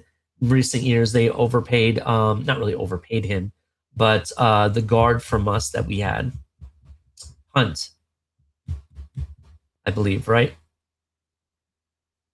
Someone correct me. Hunt is the guard. Yeah, that's what I'm talking about, Hunt. Yeah, they picked him up from us, signed him to over $100 million deal. So they're just going to continue on that route, improving the offensive line, protect their quarterback. And I think that's going to be the pick for them. Your guys' analysis. I'm with you on that 100%. I mean, I think as things kind of get to the back end of the first round, I think it just kind of make a little bit more sense. I think it's an easier breakdown if you ask me. Proctor, yeah, some people say, he's going to be that guy, has the potential to be that guy, but to me, it's just if he can keep his mind preoccupied. Can you keep him busy? Can you keep him grinding? His problem is he gets bored and wants to go have fun and do these things, and if he's not having fun, he doesn't want to be where he's at. So as long as that's not an issue in Carolina and they can keep him out of trouble and this and that, then he should be just fine. So this is another spot. Mystic put it brought it up about the Lions. I think Dunkers could also go here. They have a need at offensive line. They like Akeem Aquanu is had some hurt injury issues. Tyler Moton's old. Yes, they went and got Rasheed Walker. Damian Lewis is decent. Luke Fortner is just kind of okay. And then Robert Hunt, right? Robert Hunt is making all that money, so they need to get kind of young. I think they're paying both Moton and Rasheed Walker. I think this could be a situation where you see Moton leave next year and Caden Proctor slide right into that position. His athleticism, his ability of upside, like he has the ability to be a Austin Jackson with his athleticism. That's that's one of my comps for him. Just healthier. I think it just makes a lot of sense for a Carolina team that needs to find ways to help block Bryce Young. Definitely. Dallas was an interesting pick. I know recently Dallas picked up Quinnen Williams, but we decided to still go with Keldrick Falk at edge. I think they like Keldrick Falk. I think ultimately they actually pick up an edge player in this draft. It's somebody that they've been rumored. That's a position that they've been looking to improve on. Bringing Quinnen Williams helps, but ultimately, I think that you need to get younger. You need to also bring in some more power in there. Keldrick Falk made a lot of sense for it. He's the best edge player on the board at this point. Dallas, that's the route they go.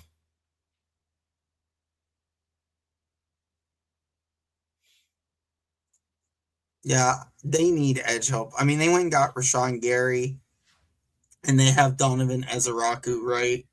Yeah. Quinnen Williams and at defensive tackle with Kenny Clark. But I mean, that's it. Rashawn Gary's what, 32? Yeah, they need to go younger.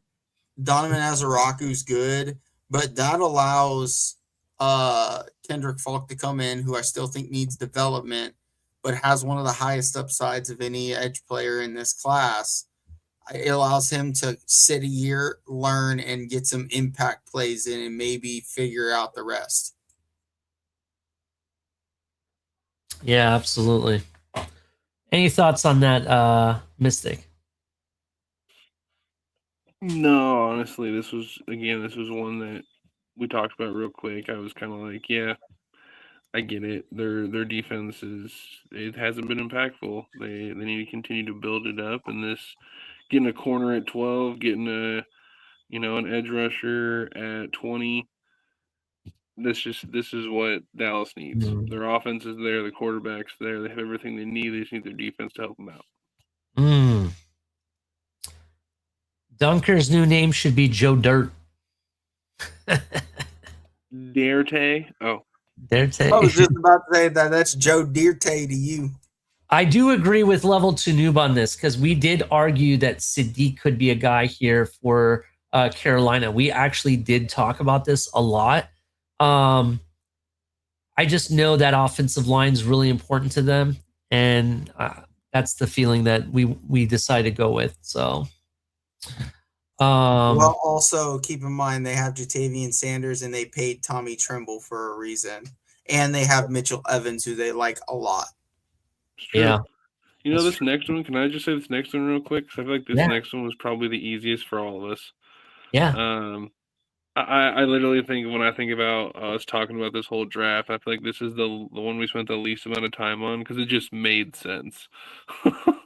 Dylan Feynman, safety, going to the Steelers. He's every bit of what a Pittsburgh Steeler embodies. Like he totally makes sense and is going to fit that scheme so well.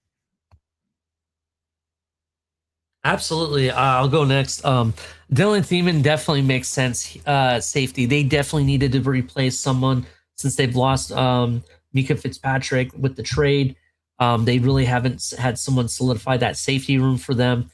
Ultimately, also in addition to it, another option you could argue is QB. If Ty Simpson doesn't become a Jet, does Ty Simpson become a Steeler? I don't know if that happens. I think ultimately they're going to go address the secondary. It'll be safety. It just made a lot of sense. Yeah, I mean, Jalen Ramsey's on the back end of his career. He's playing a lot of nickel corner and a little bit of safety. Jabron Brisker's good. Deshaun Elliott's Deshaun Elliott. He's a decent safety who had a really good year 2 years ago. I like Sebastian Castro, who's a very young player, but I don't think he's of the level of Dylan Thiemann. And Darnell Savage has just kind of become a depth player floating around these teams who's a lot older than I thought he was. Yeah. So I think safety, a young safety, is very important for them. I think Deshaun Elliott's 29 now. Also, Deshaun Elliott, and correct me if I'm wrong, but I think in more recent years, he does get injured quite a bit too. Yes, he even when he was with us, he had multiple injuries. But he's also he's a very good safety when he's healthy, but he's also, like I said, he's on the back end of his career. Jalen Ramsey's on the back end of his career. Darnell Savage is on the back end of his career. I think, I don't remember how old Brisker is, but you need a nice young player who's got a lot of talent and I think could become a day one starter for them over Deshaun Elliott.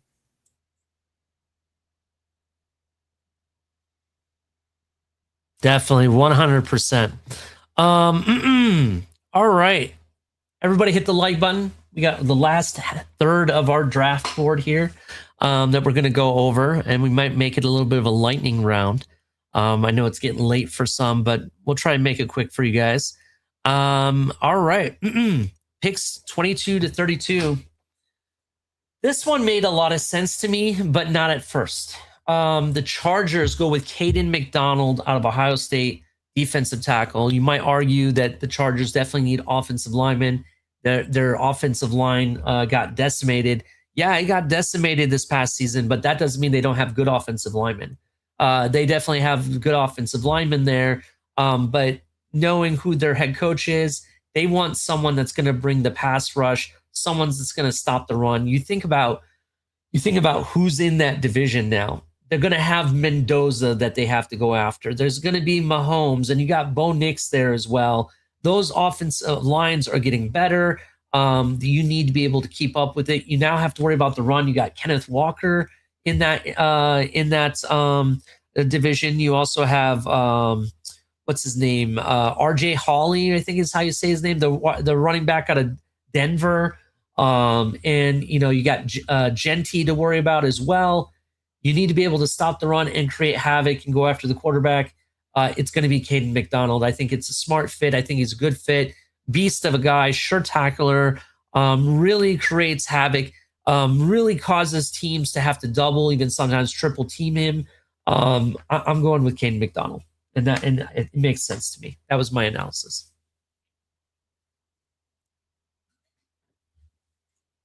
Noob, you're a troll. Gotta love it. I gotta see this. He said he had to unlike after we drafted Downs at 11, but maybe we can get it back at 30. Okay, we'll see. The Chargers just need defensive. He might actually like the pick, to be honest. But go ahead. The Chargers need defensive tackle. It makes sense. He's one of the better run-stopping defensive tackles in the league. He's got nice size, so he's going to eat up the center gaps, but he has enough athleticism. I think you could play him more than just nose. You can play him a 3-tech. Good hand placement, good footwork. You saw how well he played during the playoffs. This is a very good player for the Chargers.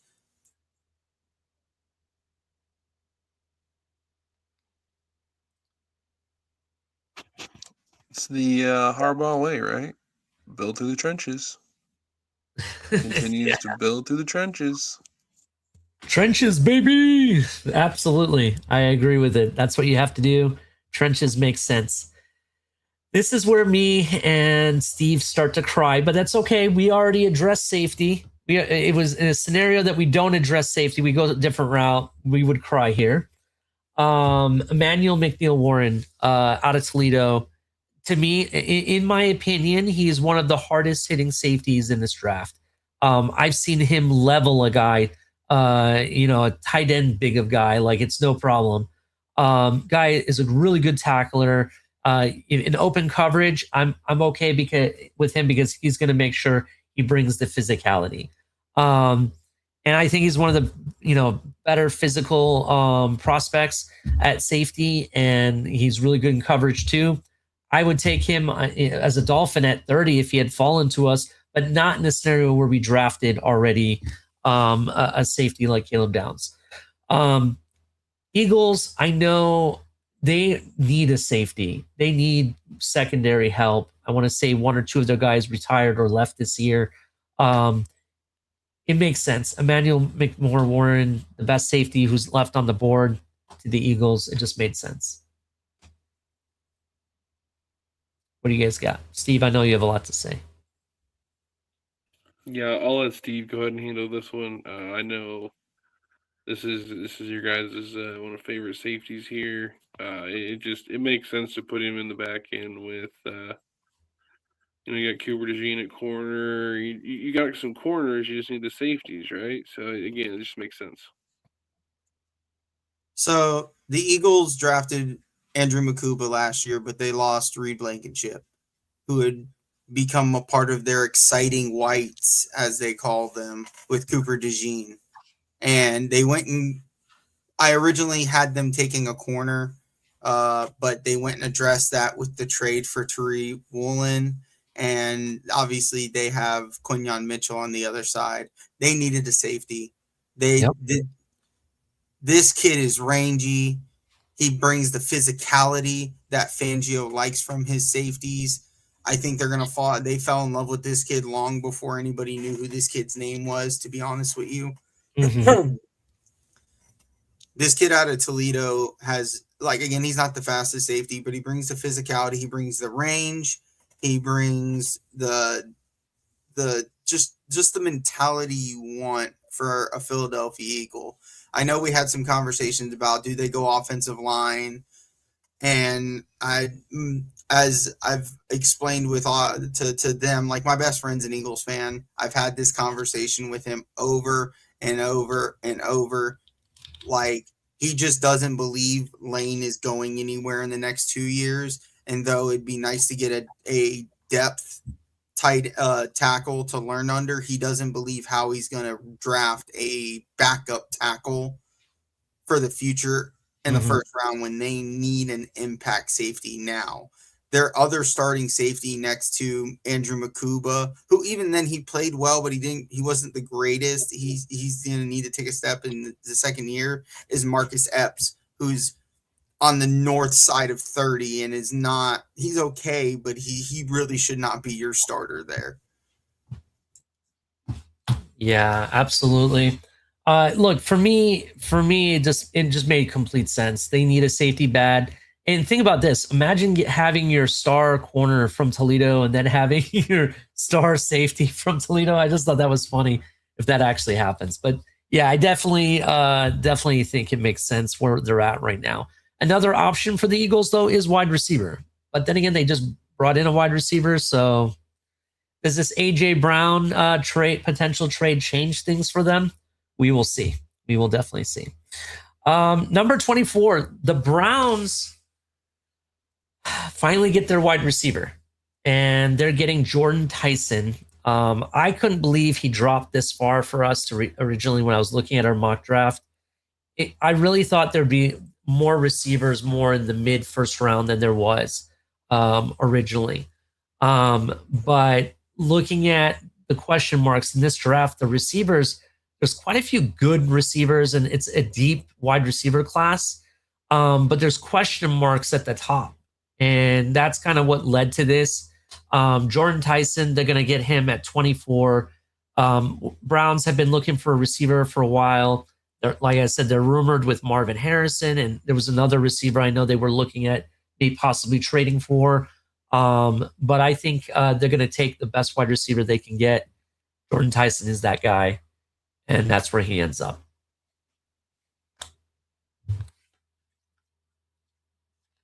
We had Tyson all over the place. I think there's so many places that this kid could wind up. I really think he might be one of those. Rams is another one that he could have gone to. Yeah, I think he's one of those really the wild card, if you will, of this draft, of where he falls in the first round, right? Yeah. Again, based on where people are falling, it made sense to get a weapon for Shador or Watson or Gabriel, whoever the quarterback's going to be, right?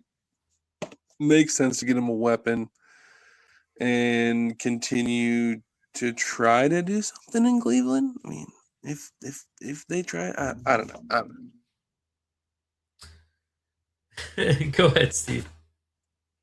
So this thing with Tyson, I even think the Dolphins could take him at 11, but I think the injury is a scare for people, despite what the league wants to say. There were 2 GMs, I believe, that showed up to his private practice. That was the GM for the Browns and the GM for the Dolphins. You can correct me if I'm wrong, but I'm pretty sure that's the 2 that showed up. I want to make a shout out to somebody whose brain I picked a lot when before we started trying to make this decision, and Coach Mo, a fellow Dolphins fan who happens to reside towards that half of the country, who really pushed the idea of wide receiver and offensive lineman being a very hot topic in the news up there.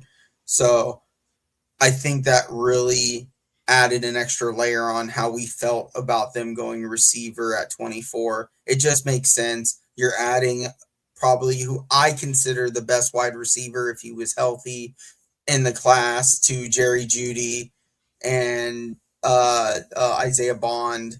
Like, they got Harold Fannin, but like they still need more weapons for who I think will be Deshaun Watson, the starter. So we'll see what happens, but I do think this makes a lot of sense here. Mm-hmm. Absolutely. Bears at 25 take Caleb Banks, defensive tackle. He's pretty much the best defensive tackle left on the board at this point out of Florida. I think the Bears are really looking to address that defensive line. They really want to bring pressure and solidify things on the defense. I think, personally for me, I think Caleb Banks makes a lot of sense. I mean, there's other positions I could have looked at. I could have looked at linebacker here as well. But I ultimately think this is a Bears move. They're going to go defensive tackle.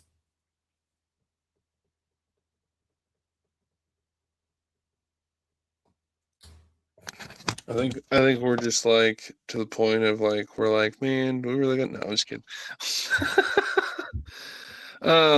Yeah. Again, they this is a team that was a playoff team, has a really good offense. Obviously, they had some shortcomings in the playoffs, whatever. But if you can continue to again throw trench play at a team that's already good, like again a huge bolster to that defensive lineman, Caleb Banks has a huge upside, right? So makes perfect sense there, continuing to fill needs of a team that's ascending currently. Absolutely. This is another one of those cases where it's like they have some guys at the defensive line, but they're kind of old and they're starting to cycle out. Grady Jarrett's 32. Neville Gallimore, I think, is 30 now. And though you get a little more age out of these guys, like how much longer are they going to keep relying on the 30-year-olds on their interior defensive line? I could see them taking edge as well as defense as linebacker. But I think this ultimately comes down to one of the more intriguing prospects in this class. He reminds me a lot of Kenneth Grant out of Michigan last year.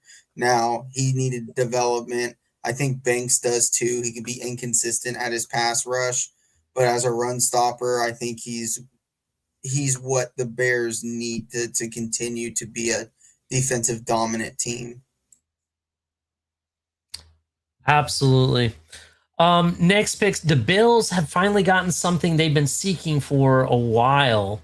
A guy that I think they thought their wide receiver from last year was going to be Denzel Boston, the best receiver on the board, in my opinion. I really like Denzel Boston. In fact, if he falls to 30, I would love the Dolphins to go after him. He's a big body kind of guy. Really can catch contested catches. He has good hands, red zone threat out of Washington. I really like this kid. It's sad to see him as a Bills though, but I think that's their weak link. They need receiver bad in Buffalo. Their offense is currently built off of running the ball and a bunch of tight ends. They need to really start, bringing in some real talent in the wide receiver room. They need people with speed, people that can go up and get the ball to help out Josh Allen. I think they bring him weapons. Denzel Boston to me is the pick. I think just the sure hands of Denzel Boston is going to be every bit what Buffalo has needed. Unfortunately for us, we have to see him twice a year, and we're going to see him, and I think do some crazy stuff twice a year. But again, this is what they thought they were getting last year in Keon Coleman. I think Denzel Boston raises the level of play in the wide receiver room for Buffalo. Definitely. Yeah, I third that. I made this point when we were talking about this, right? Like, this is literally who they tried to get when they went and got Keon Coleman last year. Like, yeah, Denzel Boston is that same style, but I think he's a better route runner. I think he's a little faster, and I think he's got better hands. Yeah, absolutely. And there's other players I like here as well on top of Denzel Boston. I mean, there's other receivers. There's Omar Cooper or Casey Conception. But I think ultimately they're looking for a guy that's sure hands, can get open in the field, contested catch kind of guy, and be that, deep threat that they need. I'm going with Denzel Boston. San Francisco 49ers. Where are you, Niners? I hope you're still watching. This is your pick. Look, there is question marks if how long Trent Williams is still going to be there, right? The offensive, what is that? The left tackle for San Francisco. Correct. They Yes. have the left guard and right guard is Robert Jones, former Miami Dolphin, and Dominic Pooney is how you say his name. I'm sorry if I Yep. didn't say that correct. And then they have Colton McKivitz at right tackle. Do they trust Colton McKivitz? I don't know, but at this late in the draft, I think you're going to take the best offensive lineman available, which is Caleb Lomu, right? He definitely had first round talent. Some people had him projected as high as maybe a top 15 pick at one point. But I think you're going to go get the best offensive tackle, and it's going to be someone that you could put behind Trent Williams to learn from him. So let's say Trent Williams is gone after next year or maybe the year after. You got the best guy that's going to replace him already in the building. Also, I think he has the ability to play right tackle as well. So he fits both bills for you. I think this is a smart pick by San Francisco. You already got your receivers too. They got Mike Evans already. They got Purcell already there as well. Your quarterback's already in the room. Running back, I think you guys are 49ers are pretty good at as well. Man, Makes sense. Offensive line just makes sense here for me. Jennings Dunker could be a guy too. I get it. But I just think this makes complete sense. Go ahead, Mystic. I didn't mean to take your thunder. Besides the offensive line, like the more I think about it, it would be just like, it would make sense. It wouldn't make sense, but I think it would still be nasty. Do you know what would be one of the nastiest things that the 49ers could do here is get Sadiq. Sadiq to play with George Kittle, to learn from George Kittle and be the successor to George Kittle would be disgusting. But I understand the Caleb Lemieux. You need it to. Absolute need for the future. Makes sense. Yeah, I mean, you guys have what? You have Jake. They have George Kittle, Jake Tongs. I don't know how to say his last name. I'm sorry, Tones. I thought it was yeah. How do you say his last name? Yeah, I don't know. I'm sorry. Because they just signed him as I think you're right. I think it's like Jake Tongs or something. They also have Luke Farrell in the building as well. Look, I get what you're saying with Sadiq. I actually thought about this. I just think they're more worried about that offensive line than they are the tight end room. If you really look at what they like to do offensively, the offensive line really has to be set for them to be able to accomplish it. That's the problem we had here in Miami. We run a similar scheme. That offensive line, when it goes down, you start seeing it falling apart, essentially. True. Left guard is Robert Hunt or Robert Jones. So I said that as well. Guard is an option as well. That's why I said Dunker, maybe. So I just think it makes sense. What do you think, Steve? What's your thoughts? So I think tight end actually does make a lot of sense, but I don't think they take him in the first round. I think and I know you're going to hate to hear this, I think they end up taking Sam Roush somewhere in the middle round and just steal an absolute demon at tight end. I know. Lemieux just makes too much sense. They might need tackle. They need guard. They have a guy that can fill both those roles on either side of the ball. Yeah, I agree with 100%. Look, Texans, speaking of Jennings Dunker, don't worry, Mystic, he's here. They take Jennings Dunker at 28. Listen, they have the quarterback in the room. They have all the weapons, too. If you look at the receiver room, having Nico Collins there is Dalton Schultz and other receivers that they have. And they have a pretty good running back. And I know Color, if he's still in the chat, would say that he's the best running back in all the land based on his name alone. Look, for me, it just makes sense. They need help on that offensive line. You need to protect CJ Stroud. You know when he's not protected, it doesn't work out. We saw that happen, year before last year. For me, it's offensive line. Offensive line, you go get the best guard you can find. Jennings Dunker is there. He's a Texan. I'll take this one, Mystic. That way you can rave over your tackle for a minute. I also think, again, Sadiq makes a lot of sense for them for tight end. After Dalton Schultz, they just kind of have guys with Bevan Jordan and Cade Stover.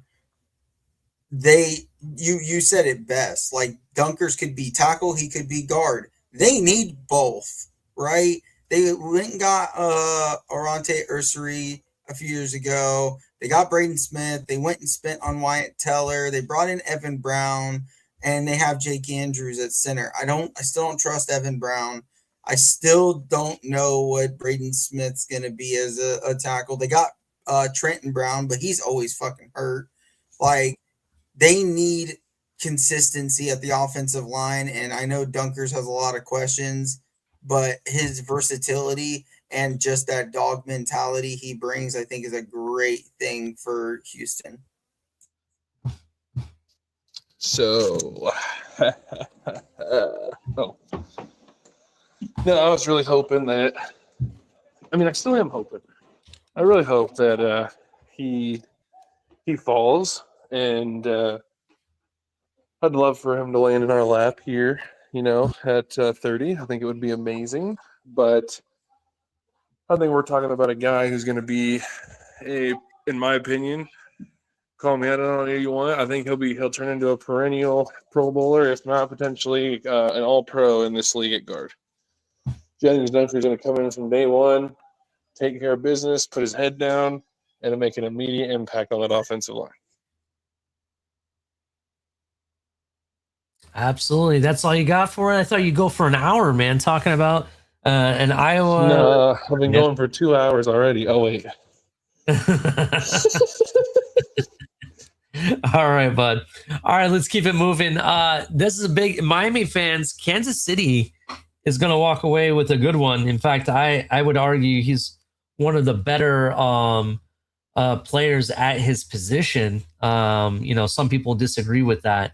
But Akeem Mesidor, right, is going to become a Kansas City Chief.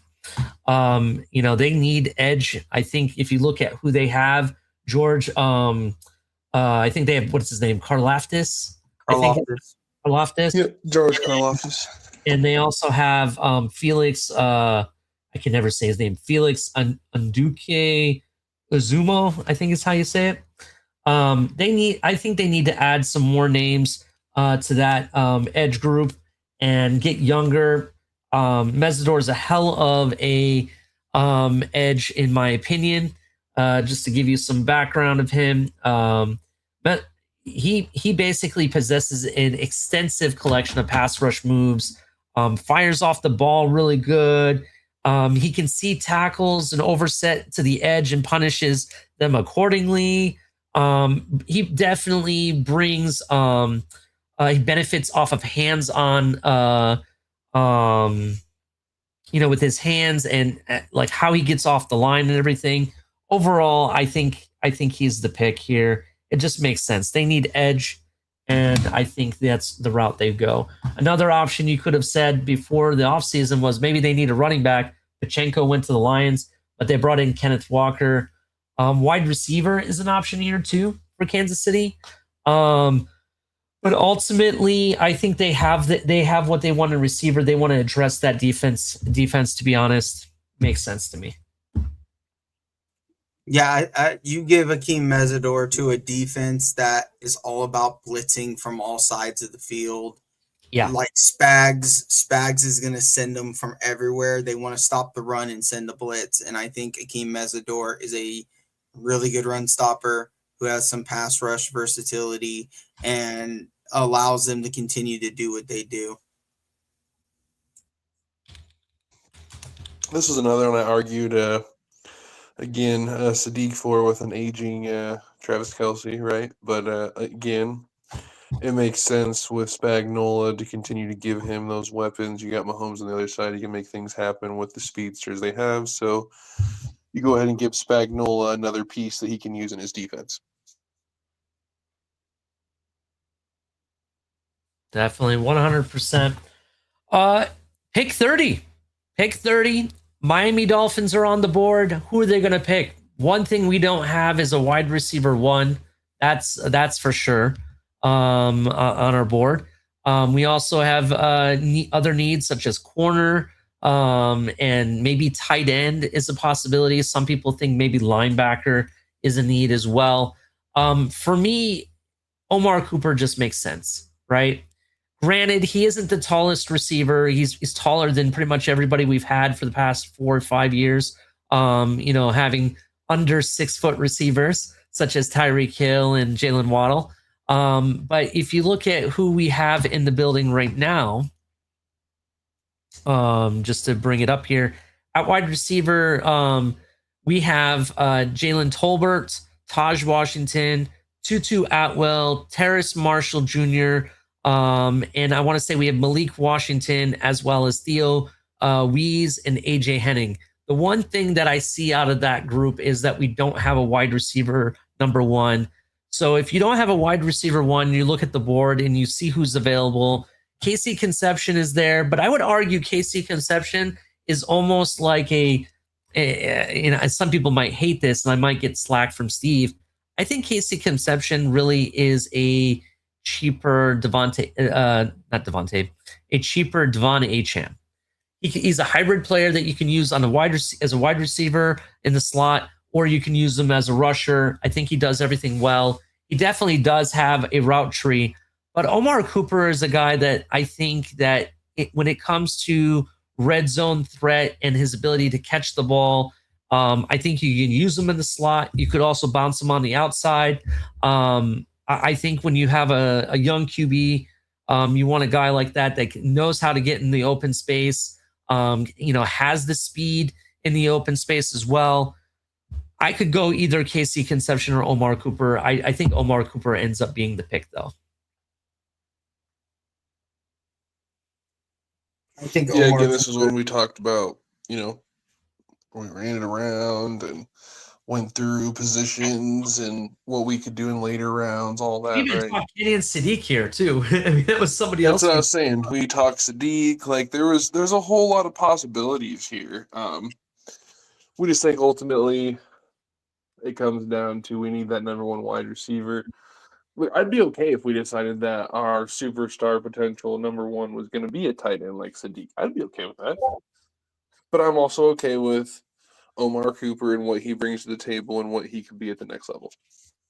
I mean, you also look at it, there's a rumor flying around that it's starting to gain a lot of traction that the Miami Dolphins are looking at drafting 2 wide receivers in the first 2 days of the draft, right? If that's the case, if we're looking to draft 2 wide receivers, this could be our first one off the board. It makes sense. If you have a guy like Omar Cooper or Casey Conception, either one available here, I think you take one or the other. So, yeah, for me, I was good either way. Like we talked about this, I still don't think they would have taken the tight end, even though I understand everybody loves the tight end. I don't think they take Kenyon Sadiq. For me, Omar Cooper is a far better rangy catcher. I think he has a better catch radius. I think his ability to create yak after the catches and play tough through it means a lot. But for overall and why I want Omar Cooper, even though I see why people like Casey Conception, Omar Cooper's con for me was Jarvis Landry, and that's all I needed to know. He plays with the same physicality. You're going to need more than 2 guys to tackle him on any level of consistency.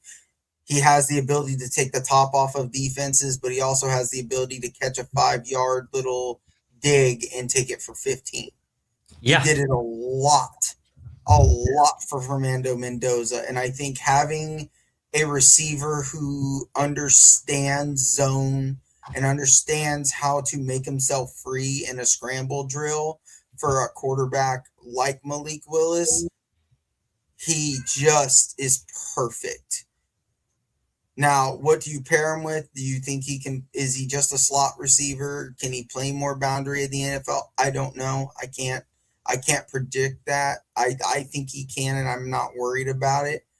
But having him and maybe like a Chris Brazel or a somebody like that on the other side, it's just going to make him even more of a threat. and then now you have Tutu Atwell and my mind just went blank. The wide receiver we got from Dallas, Jordan Tolbert, Yeah. And Malik Washington, and who knows what Theo Weiss is going to be. I think adding a guy like Omar Cooper just helps this room a lot. Yeah, absolutely. Any other thoughts on this, Mystic, on this Dolphins pick? I think going there, they did say something about they wanted to get big body guys. Would it make sense for them to try to grab a Malachi Fields in the third, maybe fourth, and try to get that other second guy, right? Maybe a guy like that, or even a guy like Jacoby Lane, right? The other USC wide receiver who had, I'm down. Sign me up. Really good hands, man. Just saying, he has one of the best hands in my opinion. Or even Ted Hurst, right? Ted Hurst, yeah, that's another guy. Yeah. So, but I think based on the board and on everyone's draft board, the receivers that you've seen taken so far, they're the top receivers in this draft still. Like I said, the receiver room is kind of questionable here. And I think that's kind of why the receivers in the first round kind of shifted to the later half of the draft, primarily because of how deep this draft is when it comes to receivers. There's a lot of people I think you can get in those later rounds. KC Conception for the Patriots. This is prior to them making an AJ Brown trade. I will say that, but I think it makes sense, right? The wide receiver room, they want weapons for Drake May. Diggs, I want to say, is gone. He's no longer a Patriot. They have some receivers there. They definitely invested in the running back room last season. For me, KC Conception has a full route tree. You want a guy that can catch the ball underneath, be a deep threat, put him in the backfield, be that Swiss Army knife for you. I think he's going to end up being a Patriot. I think that's kind of the route that they take. Another option, you could look at Kenyon Sadiq for the Patriots. My issue with Kenyon Sadiq is not so much his talent. I think it's more of the fact that if you look historically in the last few years, his type of athlete tight end really hasn't performed to the level that we thought he would. Like you look at Kyle Pitts, Kenyon Sadiq gives me Kyle Pitts vibes, just to be fair about it.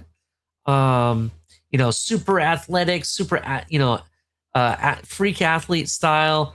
And you look at historically, you look at guys like Travis Kelce, you look at the tight end that we had this past year with Miami.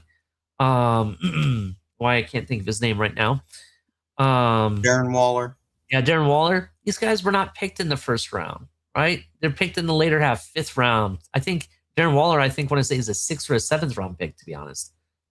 I don't quote me on that, but I think he was down there. Yeah, because he was a wide receiver that they turned to a tight end.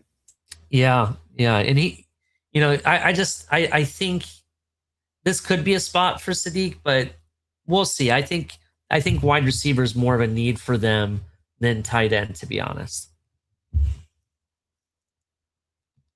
I like KC a lot. I've said that from the beginning, even when he, declared coming out and just watching him and his process. And I think the kid's a sleeper, in my opinion. I hate to see him go to the Patriots, if I'm being honest. I'd love to see him go anywhere else but our division. The kid's, he's going to be that blue collar mentality. He's going to come in, put his head down, work, and try to become a great wide receiver. And that's what you don't want to see at New England. Steve? Yeah, KC makes just too much sense. He's the best receiver left. The Patriots need it. I don't care about the AJ Brown trade. They need 2 receivers. They need 7 receivers. Yeah. Let's be honest. They need, even though they made it to the Super Bowl with what they had, it was noticeable in the Super Bowl. He had nobody to throw to. The run game wasn't working. He needed help. I honestly do like Kenyon Sadiq here kind of too, because they have Hunter Henry, and then what? Nothing. So I could see them going tight end. Vrabel loves his run game. Don't look past Mike Washington Yep. or they do have Trevion Henderson already that they yes, drafted. they do. But he loves his run game. So I wouldn't put Mike Washington off the board, and I wouldn't put Jadarian Price off the board. So just because I know how Vrabel likes him. But I do think receiver makes a lot of sense for them, and Casey Conception being one of the best ones left, and the style that he plays would pair a lot. He would basically be the Devontae Smith for AJ Brown for the Patriots. Yep. All right. Last but not least, the Mr. Irrelevant of the first round, if you want to say, Colton Hood, Seattle Seahawks, out of Tennessee. For me, I think he's the best corner available. I think I argued that they may need running back. Since Kenneth Walker had left, I said maybe Mike Washington here. That made sense. But they have Chardonnay at running back, and I think they also signed someone else on top of it. But I think corner is a position of need. You're gonna the first pick, the last pick of the first round. You're gonna look at the talent. I think he's the next best guy that's on the board. You're talking about a guy that has 4.4 speed, so his recovery speed will be really good. Really, you look at his production over the last year. His production, he's had 14 pass breakups, 2 forced fumbles, just 29 games with a knack for showing up at the catch point when it matters the most. Competitive burn on contested catches situation. Versatility in coverage, closing burst downhill. Yeah, I think he's the best corner available. I want to say that was one of their needs as well. It just makes sense. Yeah, for me, they need corner, man. Like, we mulled this over. We went over a couple different positions they could go. But for me, they need corner. They lost Woolen to the Eagles. They're going to have to pay the other side. I do think running back, even though they love Charbonnet, I do think running back will be addressed a little later. I don't think they reach for one. It could happen, but I think going corner is kind of a big need for them. And especially a guy with Colton Hood's style where he could cover the ones and really free up. I can't remember his name at the second. The other corner on the other side, the blitz, like they love to do. Mm-hmm. Mystic. The more I think about this, even after our conversations, I think corner in general makes sense because of what I said earlier. This is a defensive-minded head coach that just won the Super Bowl with having, 6 DBs on the field the majority of the time. They got rid of one of those, get that back. If it's Colton Hood, I could see, isn't it Chris Johnson Jr.? Is that what it is out of San Diego State? Didn't he have like a really fast 40 time and all these other things? I think a fast physical corner, things of that such, absolutely makes sense here. Any way you can spin it for Seattle, they want to add that to that defense. Yeah, absolutely. And there you have it, gentlemen. That's our 2026 NFL mock draft. Some quick notes, and I want to say this would probably be our bottom line moment.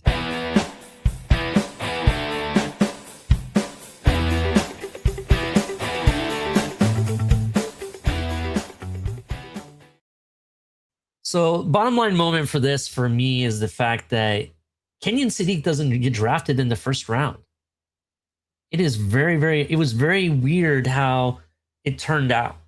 And every time I thought we would have solidify on Kenyon Sadiq for somewhere, he doesn't fit perfectly anywhere.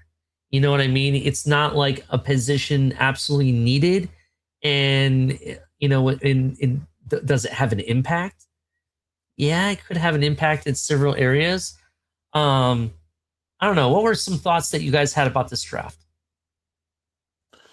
And that was one of my thoughts for sure.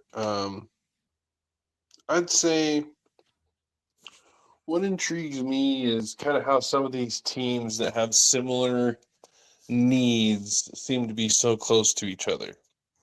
I think that's something that I kind of in the upper echelon, maybe the top 15. You see some teams that are like, "Hey, I need this, and it's really similar, and it's going to be who gets the guy they see best fit for their scenario, right?" I think someone's going to definitely rob some other teams. Obviously, we didn't do trades. I think the trades are going to shake it up. I think we will get some trades for sure coming in the draft as well. Yeah, definitely. We definitely didn't do trades, so that could change things altogether. And maybe Ken Insidik does fall somewhere. But looking at the team's needs, and there wasn't one where the team absolutely needed a tight end. You know what I mean? And that's kind of where 100%. it was hard for me to find a spot for him. You argued possibly Texans taking Kenyon City. I'd argue they have Dalton Schultz, and you look at what they're trying to do. They look at running the ball a lot, as well as passing deep threats. Maybe Texans could be maybe one of those teams to also look at. But their biggest problems over most recent years is offensive line. That's been their biggest issue. So that's why we didn't go that route. I don't know. What's your bottom line, Steve? I think it's very interesting how late some of these top 10 prospects went. The fact that Caleb Downs somehow fell to 11, how Jordan Tyson falls all the way down to, what was it, 24? The Browns. Yeah, the Browns. Right? Like, some of these guys like Caleb Lemieux were talked about as top 15 prospects going into the combine. The fact that the Eagles keep stealing my favorite players, like, it's just it's a running thing for me, man. Yeah. Doing drafting for your team, like doing a mock draft for your team is easy because you know what the needs are, right? You know what type of players you're looking for and everything. It's so easy. But drafting for every team is hard. I want to say this is one of the hardest things I had to do and sit here and go through all 32 picks and trying to decipher what we think each team is going to do.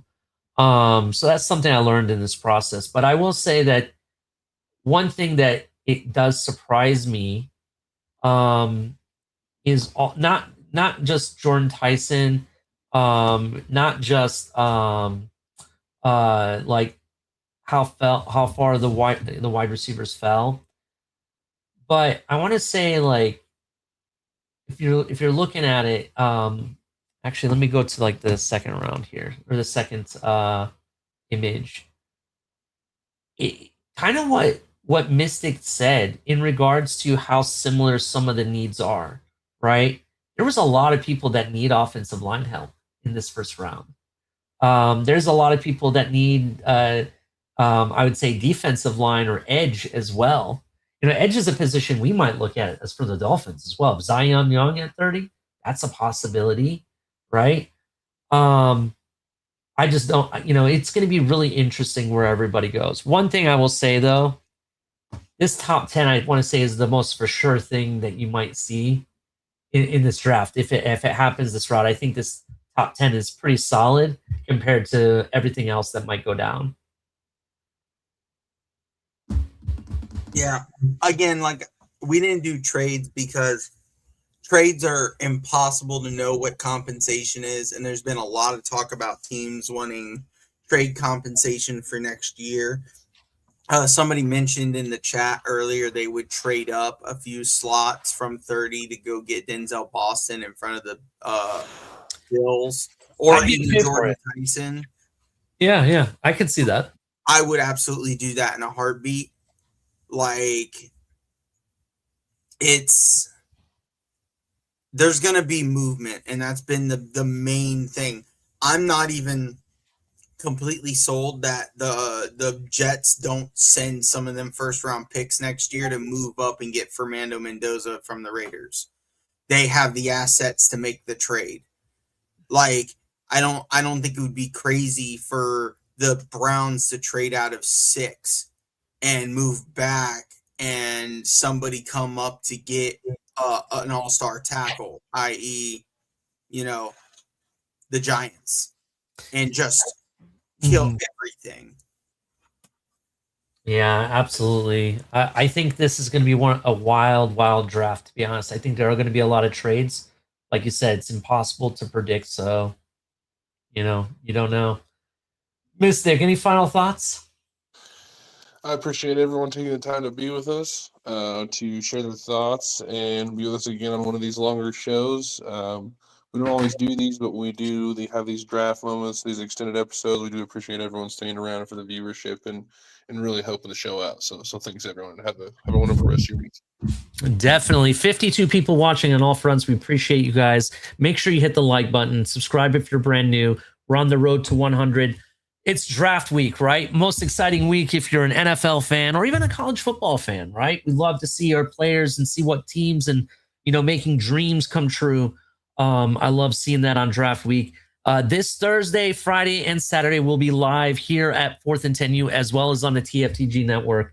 I hope everyone there. We will be dropping the link as well. We might even have a giveaway or two that I'm going to be giving away to some special subscriber. In addition, Mystic, Steve, we'll see you guys there. And till next time, everyone have a wonderful night. Peace out.